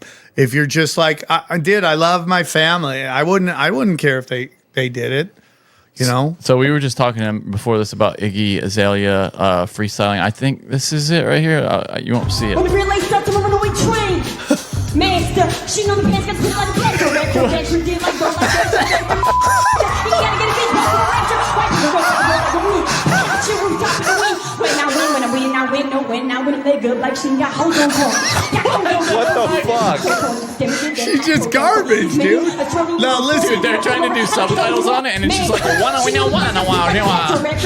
everyone in the room can't hear it because it's so loud. They just hear the word fuck and they go nuts. She roof top of the wing. When I win, they good like she got hoes on her. There we go. Oh, we gotta hear this, dude. If you listen, there's a rule. If you get enough black dick, you can drop an N-bomb here and there. Well, dude. yeah, isn't somebody going around saying that, like, did we just have a guest on or something saying that you women who take semen, like, become a certain percentage, like there's some of their DNA is altered by all the dudes that they've had blasts inside of them? So there's I don't know. So if this there's a theory's lot real. of Tripolis out there. Yeah. So there's a theory where supposedly if you bust in a girl, your DNA is in her for like a year or two. I think. Well, she's like 80% black DNA by now. So yeah, she's allowed to say it. She's albino black by let's now. See if she said it. Hold on. When I win, they good like Hold on, I gotta hear if she's saying the word. They good like she Yeah. When they good like she got hoes on call. There you go. See, that's the problem. If you just say gobbledygook, eventually the N word's gonna come out. Like, you know what I mean? Especially if you're Sam Johnny, Tripoli. will you send me that audio? I want that to be your ringtone when you call.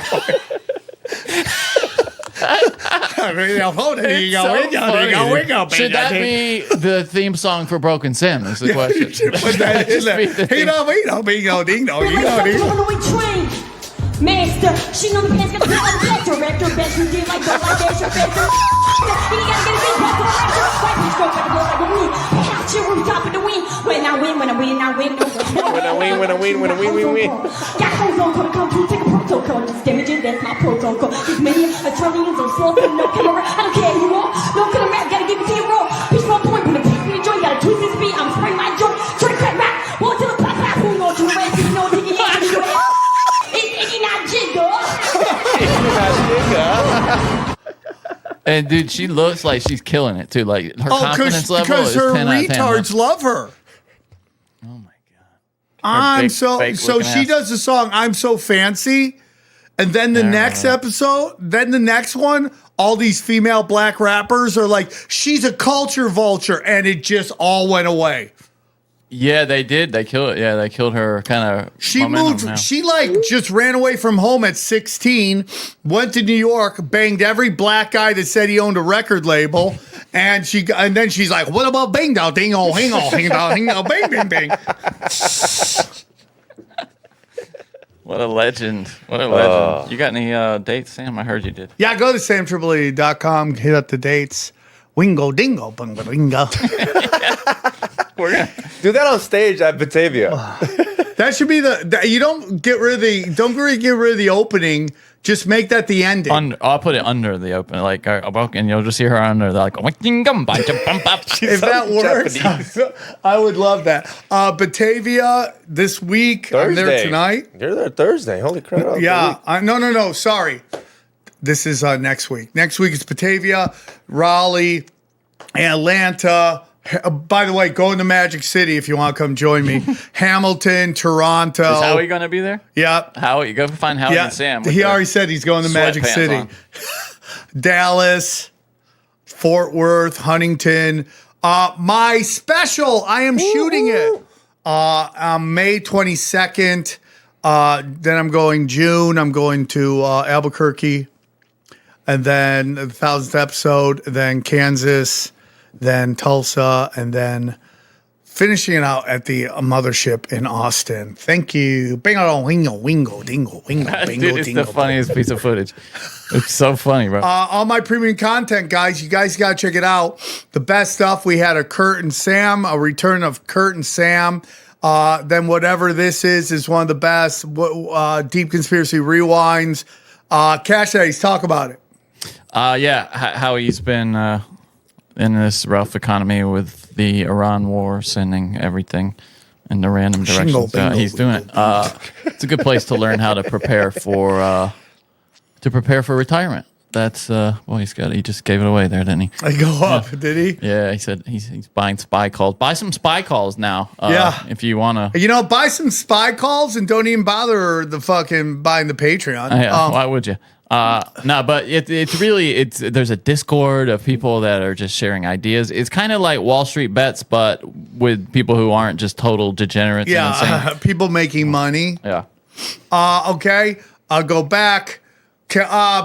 Things are moving for Chaos Twins. I should have a definitive time when it's going to drop. That light rail to San Francisco and then Chaos Twins. Okay. Go back down.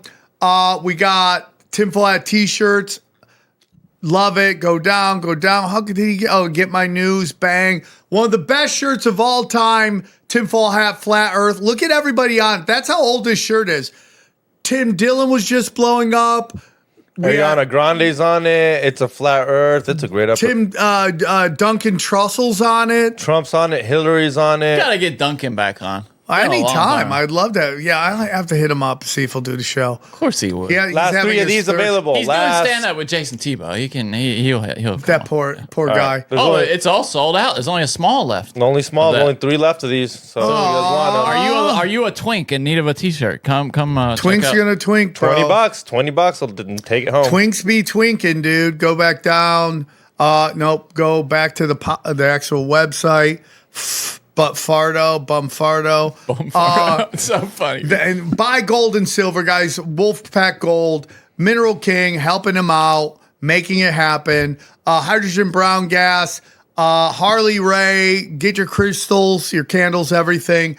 I took my chemical-free body today. Bang, my supplements, banging it out. Joel Staley, EMF rocks, Prometheus, EMF rocks if you're trying to stop the dirty electricity. I've been trying to get him on this $1 billion idea. I'm gonna follow up on it. Prometheus, Brain Supreme, all great stuff. Anything else? Check out my podcast. Actually marks the spot. I go live. I did my first solo live. Go check me out Friday nights. Nice. Yeah. Follow me on Twitter at Johnny Woodard, at Johnny A. Woodard on Instagram. I exist.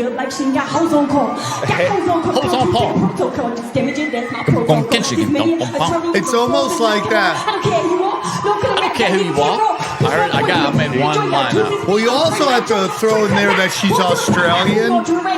So nobody knows what she's saying anyways. On top of that, she's just making sounds. I don't know. Yeah. She sounds like Yellow Wolf. You ever listen to Yellow Wolf? No. Yeah. I don't know what that If you listen to Yellow Wolf and what is that? Is that Travis Barker? He's a rapper. He's a white rapper. Mm-hmm. There's moments where he's actually saying words. She sounds like she's trying to do Yellow Wolf, but I'm sure that might be for her. Anything else, guys? We've I have a question for. You need to go and check out our YouTube channel. Yeah. Freaking freak. Forgot.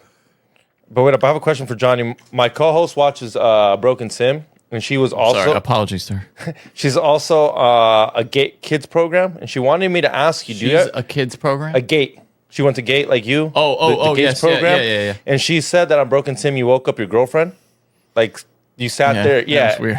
I know. She was weirded out by that, but she says she can do that as well sometimes. But she wanted me to ask you, Do you ever dream about the Is mall this world? chili? Yeah. Do you ever dream about the mall world? She says that she has another friend Mall? that's Like a mall? like a mall, like a dream Like a about the shopping mall. mall? Yeah, that's what she Or told me to ask like you. underground, like mole people. Mall world. Mall. She said mall world place. Does he dream about that? She said In that. a mall, like a shopping mall. Yeah. No. I don't think so. Did you drank the pink drink, right? Yeah, there was some weird. I don't. When you interviewed I think that Chili, was- did you ask her cup size? She's gonna love that question. Guys, go to Tinfoil Hat too on YouTube. Tinfoil Hat Official. Yeah. Get those numbers up. It would be nice if someone listened to it. And Well, the problem is we're being undercut by that other channel. That's the Clips channel. People are posting on our shit like, Go this to is the old. Clip channel. This See is a what- rerun.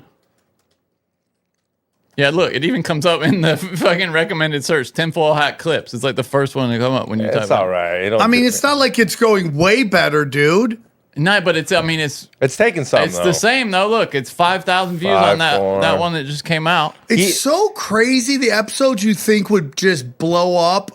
It's don't. YouTube. It's what YouTube shows people. He dude. even It's put up all the that. Danny Jones episode. That's good. That's what's up. Give you a little bit more clout. Yeah. All right. That's so interesting. Guys, enjoy the highlights.